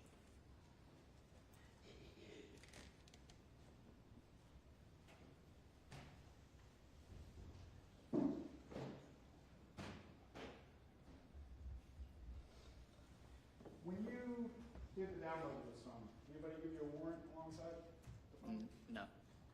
No, of course. Read rec? Witness, step down. Yes, sir. Sergeant Stenek, excuse me. Your Honor. We're going to take a 5-minute recess. This court is in a 5-minute recess.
I know sometimes I can get on a roll. A little bit. Just making sure.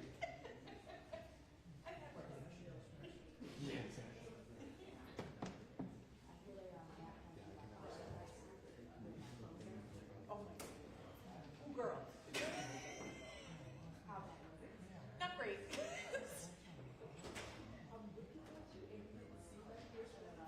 I fake it. I fake it. Next time I might give you like a little. Yes. I wasn't prepared to be expected to say no by giving me a call.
Please come to order.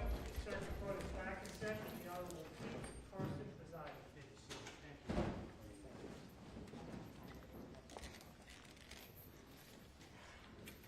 Ms. Benoit? Your Honor, let's seek some clarification from the court as to whether we're going through all three motions today or just the first two that we're going over, because the state's position is that the burden is substantially different for the challenge to the warrant. Understood. Do you believe that you have presented the witnesses for the first two motions?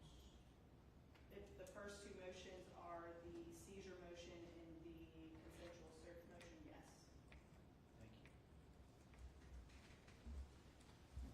Defense, in your motion as to the motion to suppress evidence obtained from the Google search warrant, there was some argument that defense does not have the burden or has satisfied its burden. I'll entertain argument as to that. May I briefly? Sure.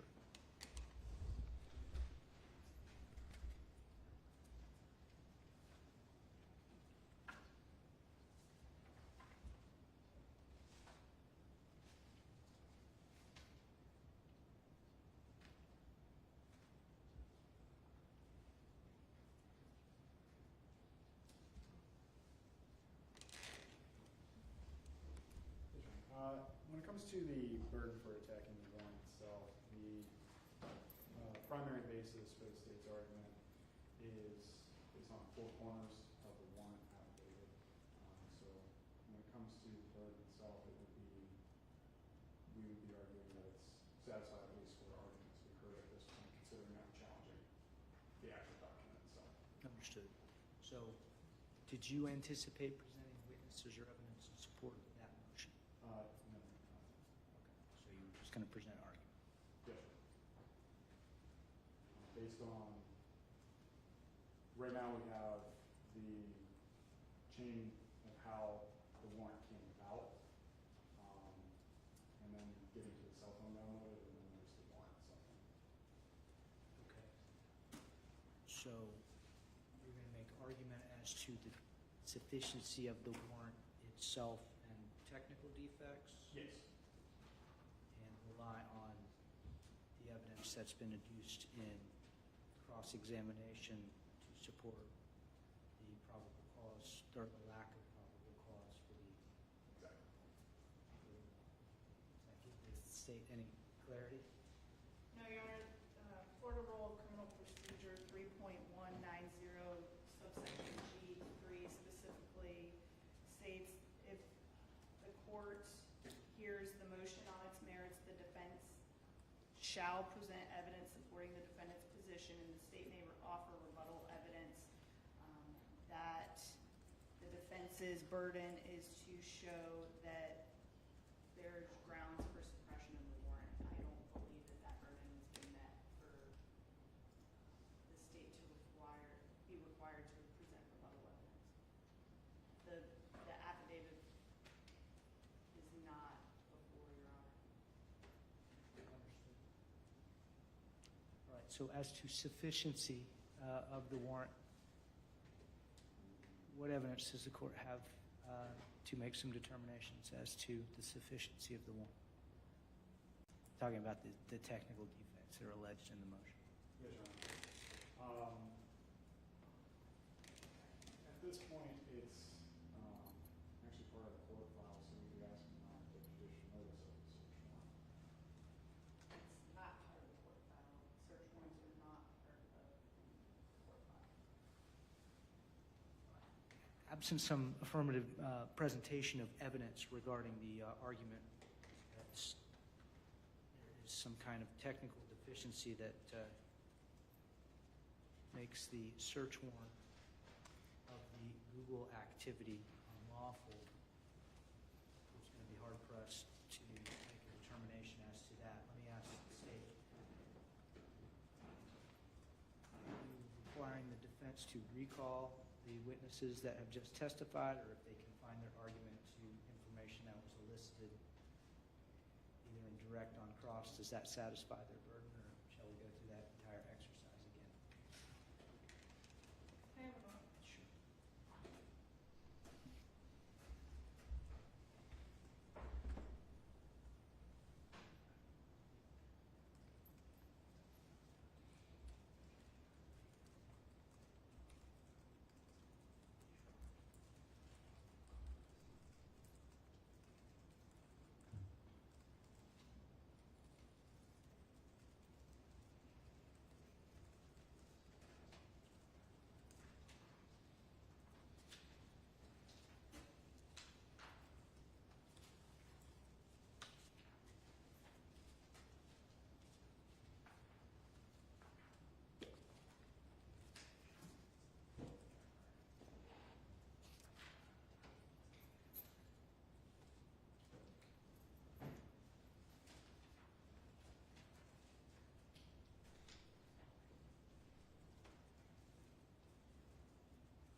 Your Honor, the state is of the position that the defense's burden regarding challenging the search warrant has not been met. The state's not going to require the defense to recall the witnesses that have previously testified. However, there is no information before the court about the Google search warrant at this point. So the state's position is that they have not met their burden pursuant to the Florida Rules of Criminal Procedure to shift, to require the state to present rebuttal evidence at this point.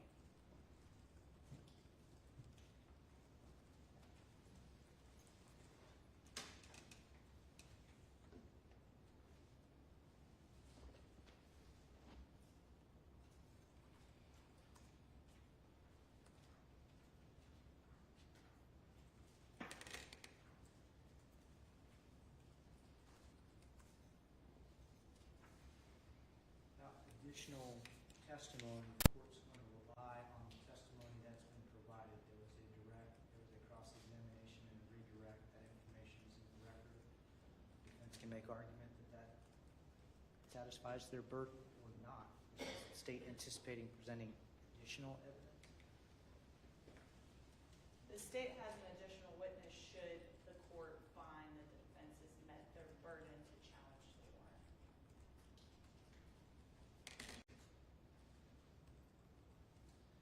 Defense makes argument that the Google warrant relied on illegally obtained evidence and that there was no attenuation or intervening circumstances that urged the taint. Court has heard testimony from the investigating detectives that challenges the legality of both the search and seizure. That appears to be what the challenge on the warrant refers to, and that it is invalid as fruit of those illegal searches. As far as the application failing to establish probable cause, the court does not have the application. As far as the legal standard, probable cause in digital search warrants, the court is uncertain what kind of warrant this was or whether it was a digital search warrant. The argument that it fails to establish the sufficient nexus between the Google account and criminal activity, I don't have the affidavit, so that would be a difficult finding for the court to make. The reliance on boilerplate language, again, we have no evidence to support that argument. The temporal scope of the court would have no evidence to support that argument, and peculiarity for digital searches. Without additional information, the court would find that there's no evidence to support that argument. As to the evidence supporting the arguments that the search warrant is invalid based on lack of probable cause, based on reliance on illegally obtained evidence of intervening circumstances purging that taint, and being invalid as fruit of an illegal search and seizure, I think that evidence has been reduced in combination with the first two motions. So as to those issues, the court will find that there's been evidence that supports that argument. Given the hour at this point, defense will be asking if we can bifurcate first two motions from third, given the seven. These three motions were set together, and we're going to address all three. Given the court's ruling, the state will call its next witness, Detective Taylor Heller. Heller?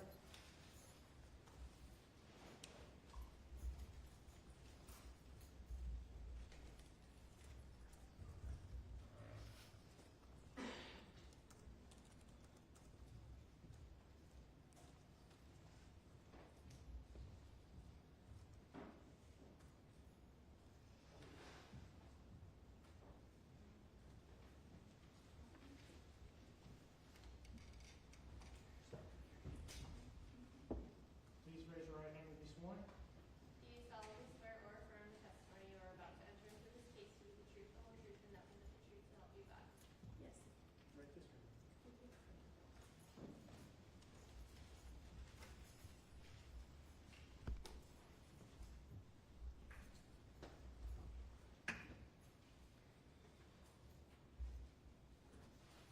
Please say your first and last name for the record. Taylor Heller. Can you spell both for the record? First name is Taylor. Last name is Heller. How are you employed? With the Orange County Sheriff's Office as a deputy.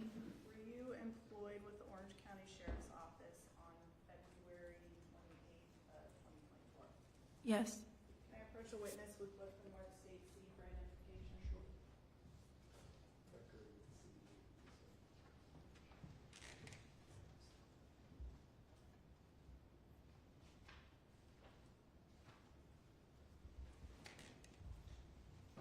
Can you take a look at state C?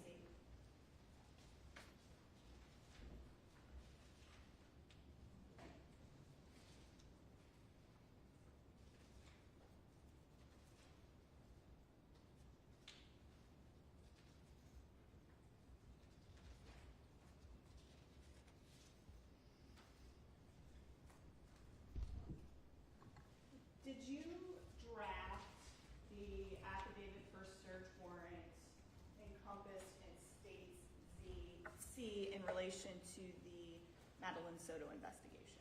Yes. Is this state C a fair and accurate copy of that affidavit? Yes. Your Honor, at this time, the state C is introducing evidence with the marked state C into evidence as the state's next member to exhibit. No objection. You received this case three. No further questions. Thank you. Cross-examination. Thank you. Would Detective Heller step down? Yes, Your Honor. Is she excused, Miss? Thank you.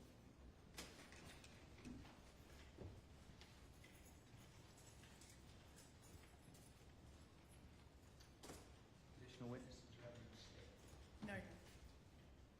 Witnesses or evidence defense?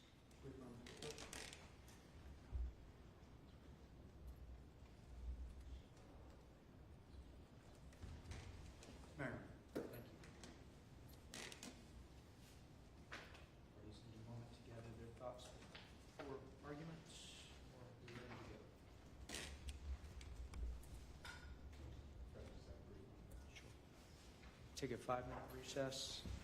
Each side will have 20 minutes to present their argument. I'll ask that you compartmentalize into the individual motions. That's going to take a brief recess. Court is in a brief recess.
parts will be going over.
Please come to order.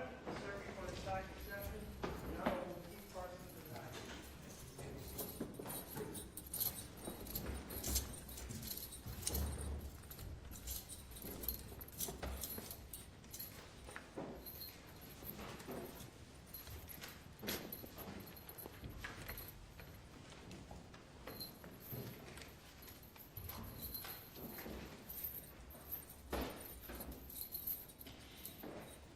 Defense motions 1 and 2, or defense motions, the state has the burden. I don't have a preference. Who makes argument first?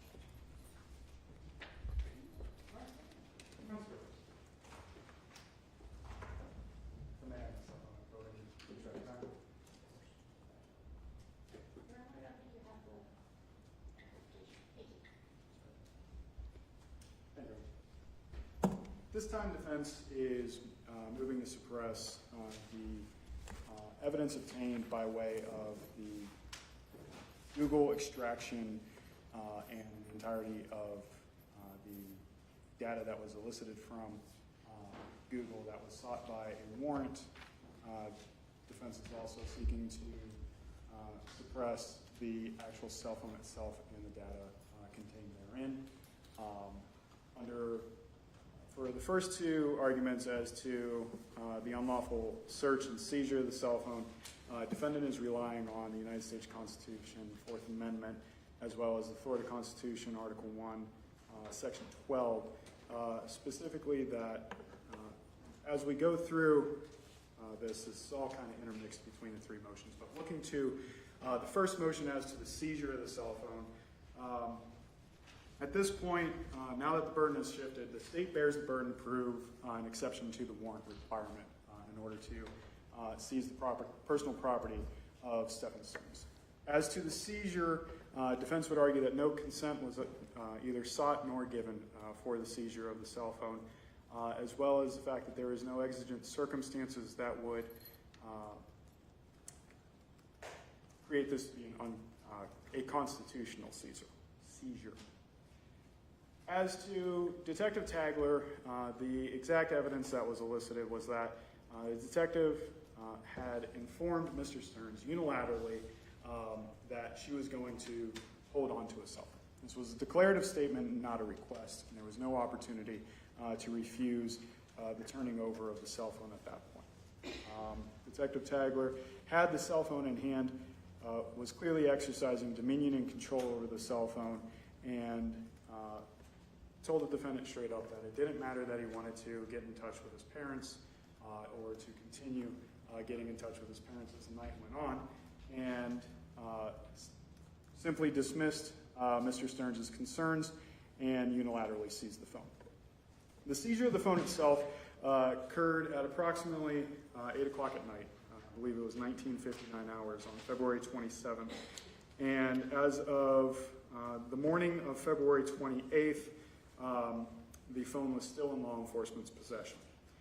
As it was taken to digital forensics at the Osceola, or the Orange County Sheriff's Office, the phone was still in law enforcement possession, which we start getting to a point where we're looking at several hours worth of seizure.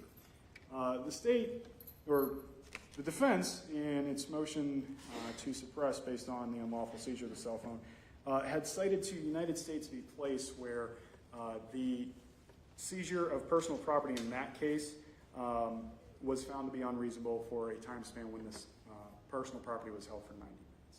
We're well beyond 90 minutes at this point, and there was no attempt to minimize the intrusion of the seizure of the cell phone. Looking to the state's response, I understand that the state is going to be arguing exigent circumstances, but there was critical testimony elicited from the digital forensics examination witness, who stated that once a factory reset occurred, to law enforcement, there was no hope of getting anything after that. During the first interview before the cell phone was seized, law enforcement knew that the cell phone had been factory reset. They dug through his cell phone and they confirmed that it was factory reset. At that point, no exigent circumstance existed as to imminent destruction of evidence, because at this point, essentially, Your Honor, it was destroyed in law enforcement's eyes. The gentleman testified the fact that there's no time span or immediacy when it comes to learning that the evidence could have potentially been destroyed when it comes to a factory reset. Additionally, the timeline itself of law enforcement's involvement in this case entirely negates the urgency element for the imminent destruction of evidence. From the time that the missing report came in to the time of the seizure of the cell phone itself, it was approximately 20 hours had elapsed. There was no immediate action taken to collect this cell phone, and this lack of immediacy completely contradicts the claimed imminent threat by the state. Additionally, when it comes to the seizure of the phone, there was no warrant ever sought. There's no warrant that was presented. This was, again, unilateral action, even though there's been an emergency judge ready to go on duty since the 80s in the 9th Judicial Circuit, both for Orange and Osceola counties, for law enforcement to seek a warrant, and yet they chose not to. When it comes to any other potential claimed exceptions, such as the emergency aid exception, it was clear from the detectives that looking through the phone, the seizure of the phone, this was in order to further investigatory purposes. This was not a situation where they were seeking to render any emergency aid. The community caretaking exception to the warrant requirement absolutely doesn't come into play. The phone posed no danger. There was no community protection purpose. This was purely an investigative seizure. As to the attenuation for this warrant, or for the seizure, there is no attenuation from the moment that Detective Tagler took possession of that phone, handed it off to Detective Acosta, and then handed it off to the Osceola, or the Orange County Sheriff's Office, I apologize. There were no intervening circumstances, and this was one continuous chain of possession by law enforcement. So, essentially, the seizure, Your Honor, there's no warrant that's been sought, there's no exigent circumstance that allows law enforcement to collect this beyond the mere claim that they could just unilaterally take it. So for the seizure itself, we would argue that that's for. Thank you. State, would you like to reply on a motion-by-motion basis? That'd be helpful. In the meantime, I know the defense cited some of the case law from their motion. I did have the opportunity to review most of the case law. There is one case that I had difficulty finding, so if the defense has a correct site or a copy of the case, I would appreciate it. I could not find appellate per state. The site that you cite, I could not locate. It's on page 7 of your seizure motion. As far as the defense's argument, the defense relies on place, and place is actually distinguishable. Your Honor, I did provide a court exhibit A. I also have a flash drive. I prepared all of the state's case law from the motion, and I put it on a USB organized by motion so that it was easier to be accessible rather than providing a bunch of paper copies. The state's relying on all the case law presented in the motion, and I made it a court exhibit so that it's in the record for appellate purposes. The first thing that we need to do, Your Honor, is decide whether or not, or what type of seizure this was. I would agree with defense that this was a warrantless seizure of the defendant's cell phone. A warrantless seizure of the defendant's cell phone is permissible when you have probable cause plus a warrant exception. In this case, the state's relying on exigent circumstances. The probable cause, there's numerous case law that defines probable cause. The court's well aware of the case law defining probable cause and what it is. Exigent circumstances, there's also a lot of case law regarding exigent circumstances. The specific cases that the state is relying on are U.S. v. Babcock, State v. Darter. The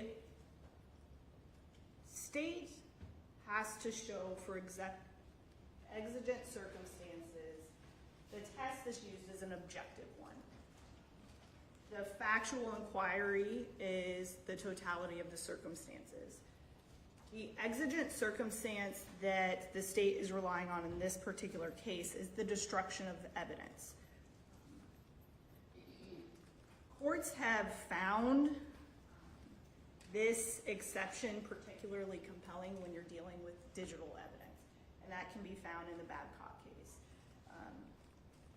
We have detectives who are on scene with the defendant, and at the time that the defendant's cell phone is seized, which is approximately 8 p.m., they had the opportunity to view some of the items in his cell phone. They also knew that Madeline Soto did not report to school. Madeline Soto has been missing for over 24 hours. The defendant was the last individual to have seen Madeline Soto alive or seen her in person. The defendant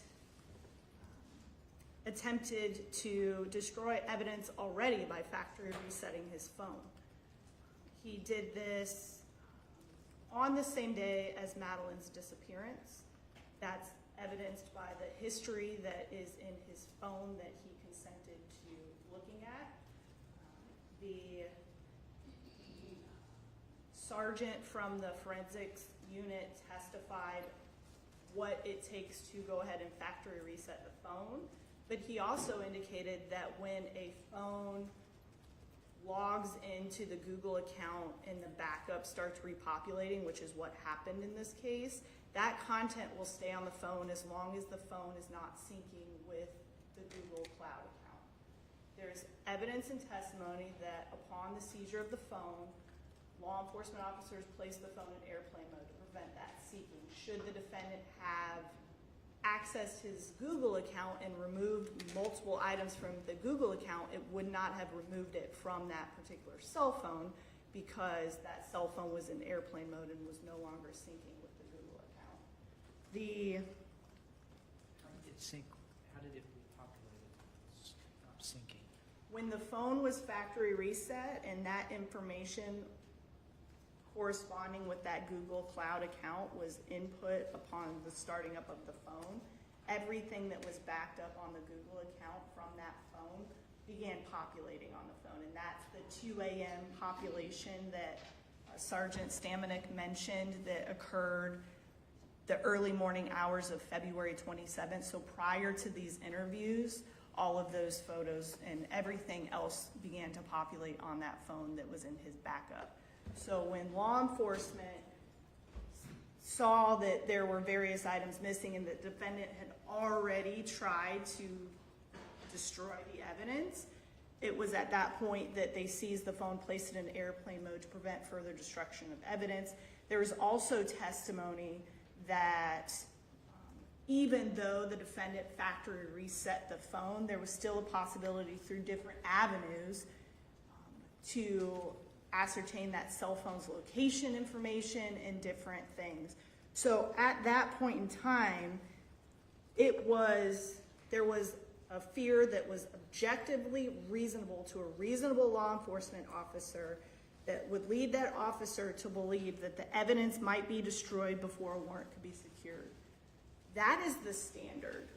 Probable cause plus exigency.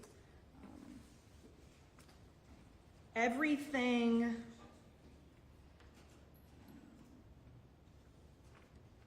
that was known to these law enforcement officers prior to this seizure supports the probable cause finding as well as the exigency finding. They also were aware that the defendant was inconsistent in his statements to law enforcement about where his whereabouts were on February 26th, the day that Madeline Soto went missing, because his initial statements were contradicted by the actual tag reader for his vehicle. His vehicle was seen traveling in the opposite direction of Madeline Soto's school when he indicated that he was driving towards the school and going to McDonald's and dropping her off. There were other inconsistencies that are within those statements that he made, specifically the ones that were provided to the court and are entered into exhibits in this particular hearing. There are multiple inconsistencies. All of these things lead to probable cause and exigent circumstances for the seizure of that phone.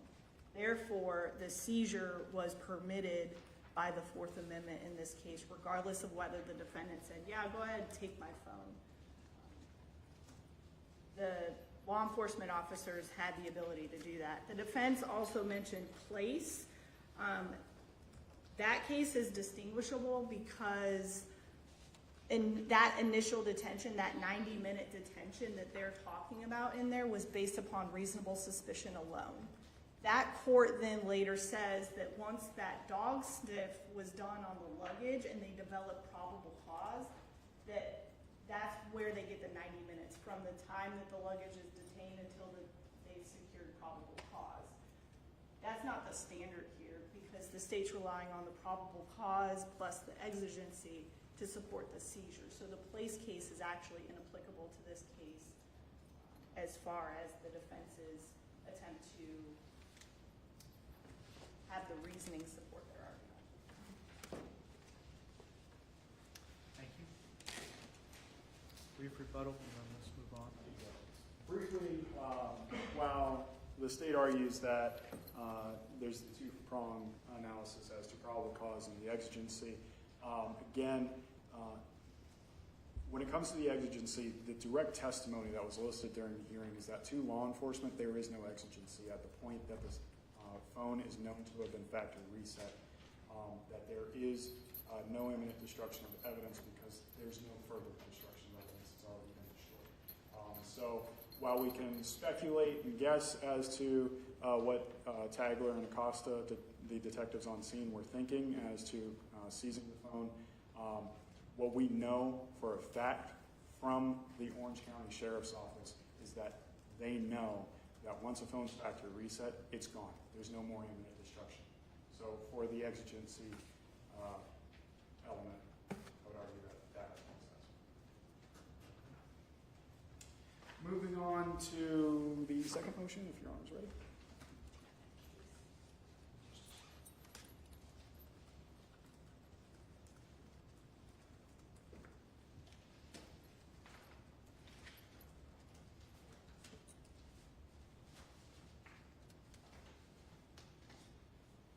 Johnson, I'm ready.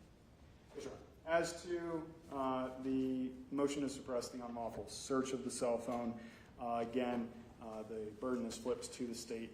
They have the burden of proof to show some kind of exception to the warrant to search of this phone. There was no warrant ever obtained for the actual search of the phone, be it the searches done by Detective Tagler on scene, nor the actual cell phone forensic download. Now, as to the first request by Detective Tagler on scene as to the maps, the statements from Detective Tagler was, "Do you mind if I look at your maps real quick?"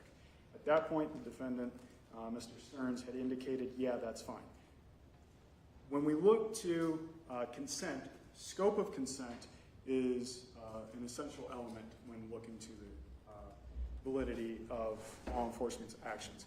At this point, there was limited consent to look only to the maps application only, not consent to search the entire phone. As to the second request, as to when Detective Tagler asked, "Do you mind if I just take a picture of your history?" and Mr. Sterns replied, "Yeah, that's fine." Again, this was limited only to taking a photograph of what was already visible on screen, not consent to navigate through the rest of the phone, through additional screens, not consent to access other applications. To the third request from Detective Tagler, if I can go into your settings real quick. I just want to see if you're logged onto your Google. Again, at this point, after pressing Mr. Sterns agrees, but again, this is, limited consent as to merely looking at the settings screen to determine if he's logged into Google. At no point did any of the detectives or any member of law enforcement seek consent from Mr. Sterns to go through the rest of his cell phone, which then we can see Detective Tagler's overstepping the scope of consent when she later indicates, "I was checking your call history. I noticed that you don't have anything before this morning." But when questioned, and as evidenced in the recordings that Your Honor has, there was never any consent sought or given as to checking the search of the call history in this case. So that is completely outside the scope of the searching of the maps, the history photo, or the Google login check. Additionally, when we're looking to consent as to Detective Tagler's request to do an entire forensic download of the phone, this is where defense relies on the Ramirez factors. When looking to the Ramirez factors, the defense looks to Mr. Sterns' freedom to leave. While the state is going to argue that he was free to leave, and the detectives stated that he was free to leave, no statement was ever made to Mr. Sterns that he was able to leave the scene at any time. Instead, what happened is that... Is that required, or is that a factor to be considered? It's a factor to be considered. And when considering that factor, we're also looking to what a reasonable person would feel in that situation. So at this point, Mr. Sterns is being corralled by two detectives by a vehicle. He's not allowed to go back inside of his home. He's not allowed to go inside of his own car. When it comes to the apartment complex, there's law enforcement all around. There's law enforcement at the entrance regulating who's coming and going outside of the apartment complex. It's clear that law enforcement essentially has the scene locked down. And not only do they have the scene locked down, while the state asked whether anybody had drawn firearms or anything of that nature, it was clear from everybody that testified that firearms were readily apparent, visible on scene, which would lead to Mr. Sterns feeling that he was not free to leave. When we're looking to any potential course of police procedures, again, we have a situation where Detective Tagler systematically keeps pushing boundaries of searching Mr. Sterns' phone. First, it's just a check for, hey, can I check the application? Then I want to take a picture of the phone. Then we're going to keep pushing into the settings. And then the detectives push more and more to the point where they start checking other parts of his phone without asking him for his consent. So at this point, a reasonable person would believe that, well, law enforcement has my phone in their possession. Law enforcement's going to keep looking through the phone. And while the argument is that he stood there and never said no, it's not the onus. The onus is not on Mr. Sterns to say no. The onus is on law enforcement to ask if they can continue to go through this, because the scope of consent is limited. And while the detectives and the state want to argue that, well, he stood right there and never said no, Your Honor, some 200 years ago, our forefathers said no for him. That said that we have a situation where there's no warrant, law enforcement has seized his phone, they're searching his phone, the Fourth Amendment says that you cannot do that. The no has already been said for him. When we're looking to the ability to refuse consent, additionally, law enforcement never told him that he could refuse to allow them to look through his phone. As to the education and intelligence, when it comes to law enforcement's testimony, they knew that Mr. Sterns was currently in a state of, or this actually goes more towards physical and mental state, that Mr. Sterns was currently in a distraught, stressed out state. They were aware that he was taking medication to try and fall asleep, to take care of himself during these long hours during the course of this investigation.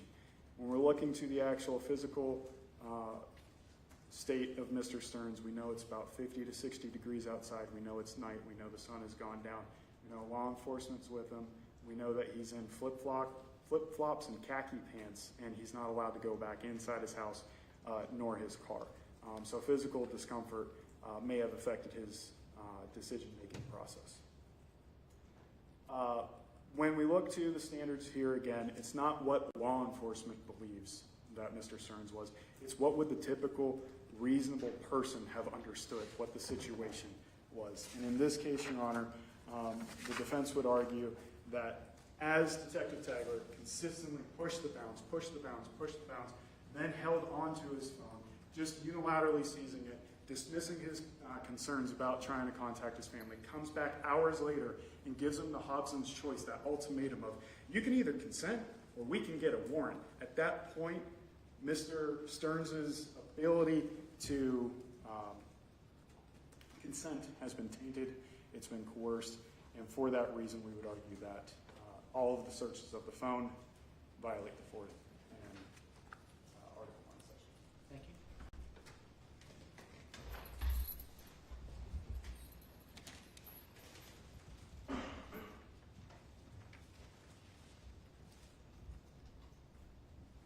Ready? Your Honor, the defense is not arguing that the defendant did not consent to law enforcement looking at his phone. Some of the things that I think are important to point out to the court is that the defendant in this case was free to leave. Both law enforcement officers that were interacting with him were in an open parking lot where he was free to move about. He was in and out of Ms. Soto's vehicle. There was no testimony before, Your Honor, that there was any threats or prohibiting of his movements.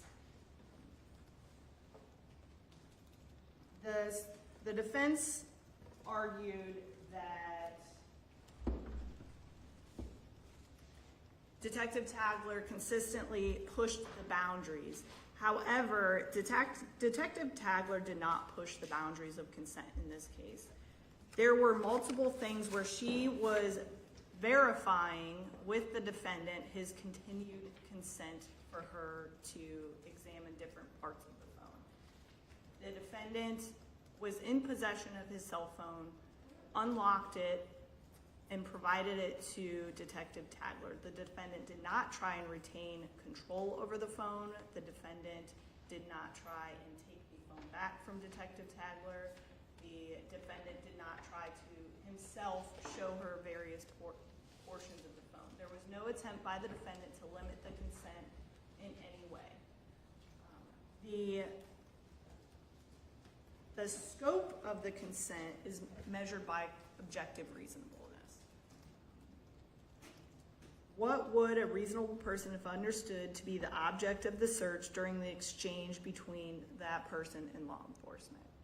You have Detective Tagler, after speaking with the defendant and him being inconsistent about timings and locations, she asks him, do you mind if I look at your maps real quick? The defendant confirms. It's at this point he unlocks his phone and hands it to Detective Tagler. Detective Tagler does not walk away with the defendant's phone. They are standing shoulder to shoulder. The defendant can see everything that Detective Tagler's doing. Detective Tagler then says, "Do you mind if I just take a picture of your history?" To which the defendant responds, "That's fine." There is no attempt to limit the type of history that Detective Tagler is going to look into. There is, this conversation happens, the detective is looking at the defendant's phone. Subsequently, the detective looks at the defendant's call history. And there's actually a conversation with the defendant about how Detective Tagler doesn't know how to use the defendant's specific phone. She also asked to go in the settings, and in the audio recording, there is actually a substantial pause before she's finds where the settings are.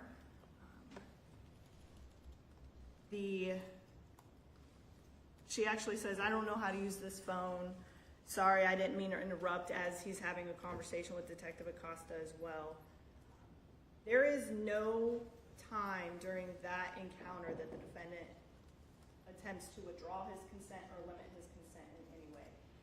The defendant does receive the cell phone back from Detective Tagler. There is a portion in the interview where she does say, "Here you go," to which the defendant responds, "Thanks."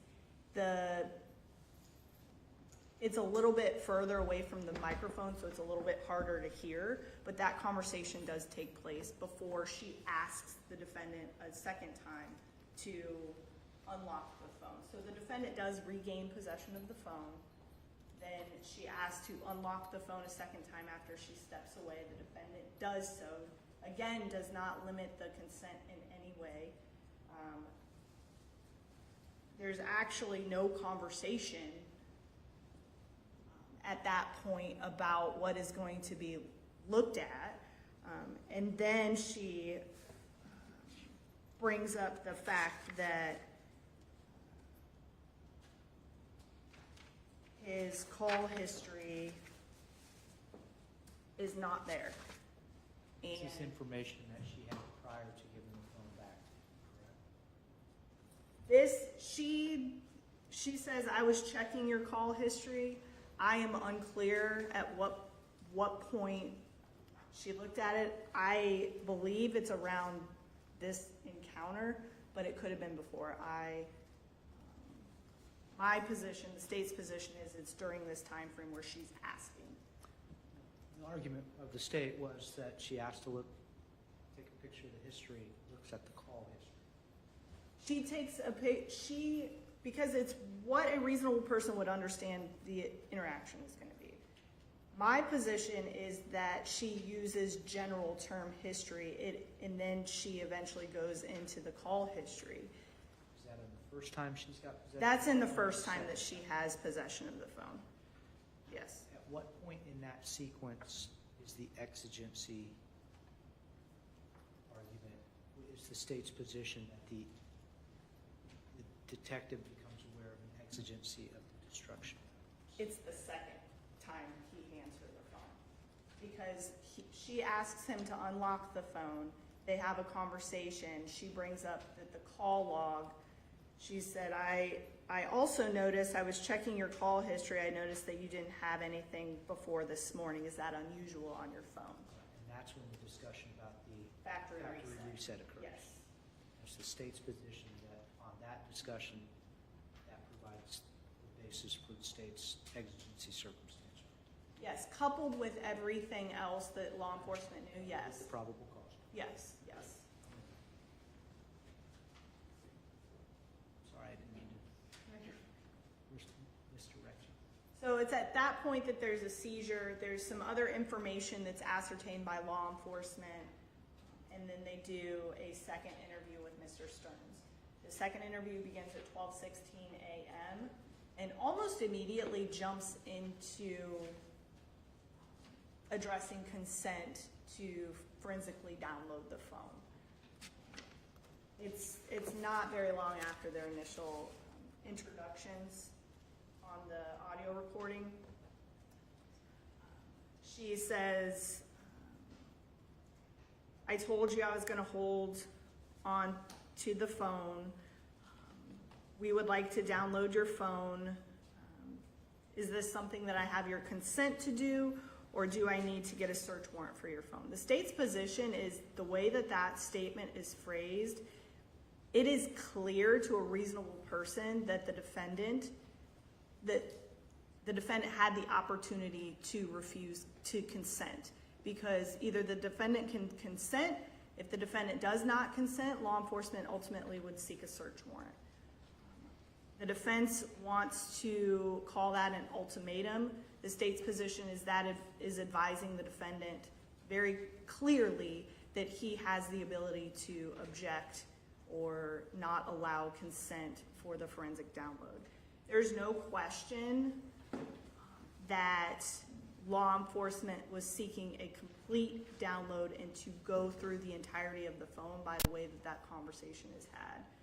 Because he ultimately answers that question affirmatively, and then she follows up, "You're okay with us going through your phone?"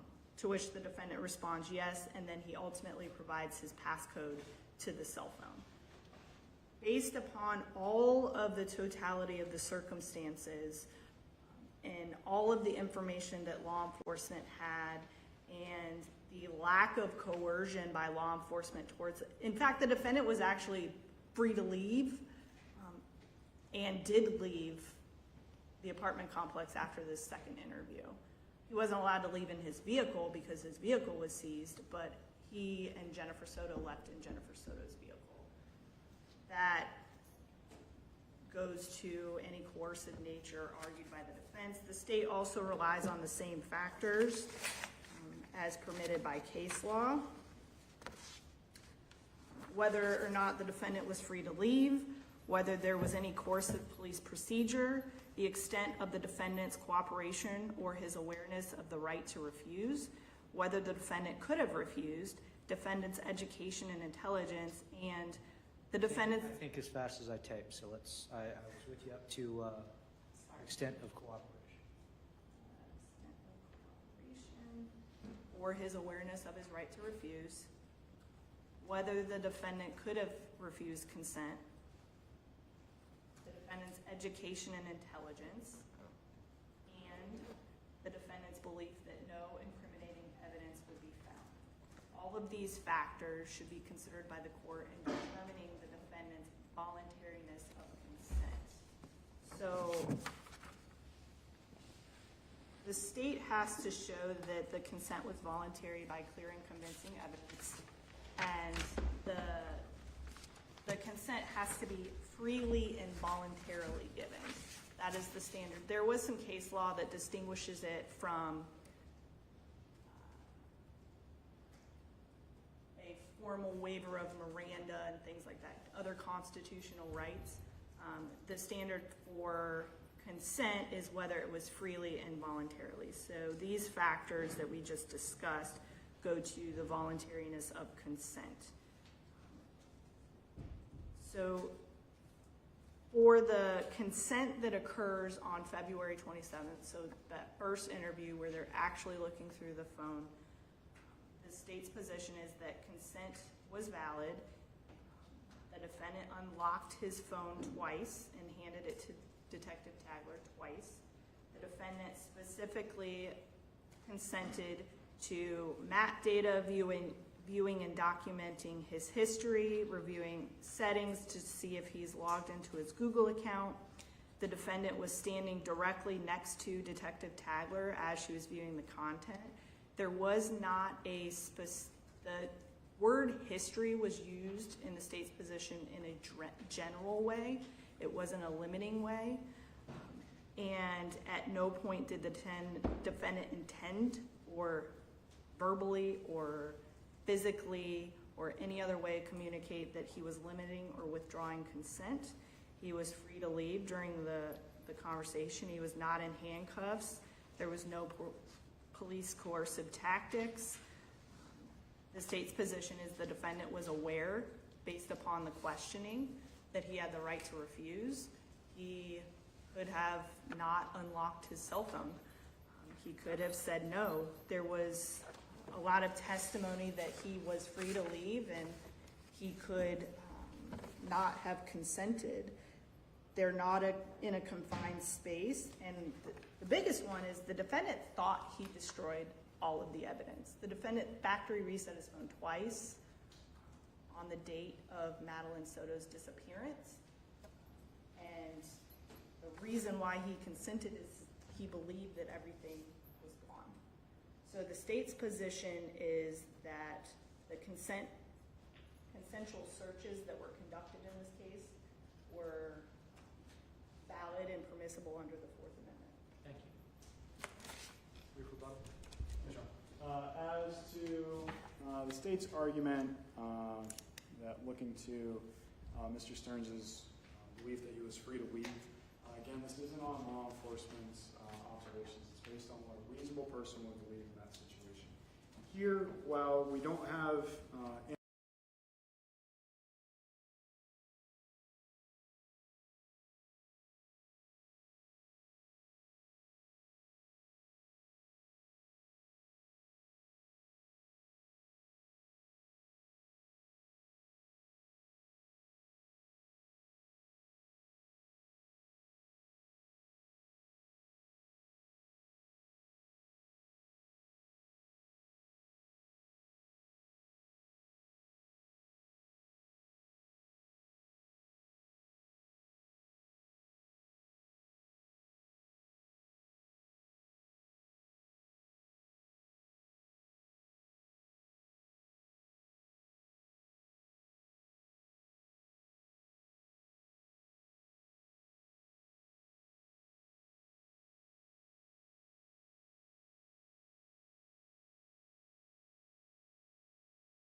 We'll be right back.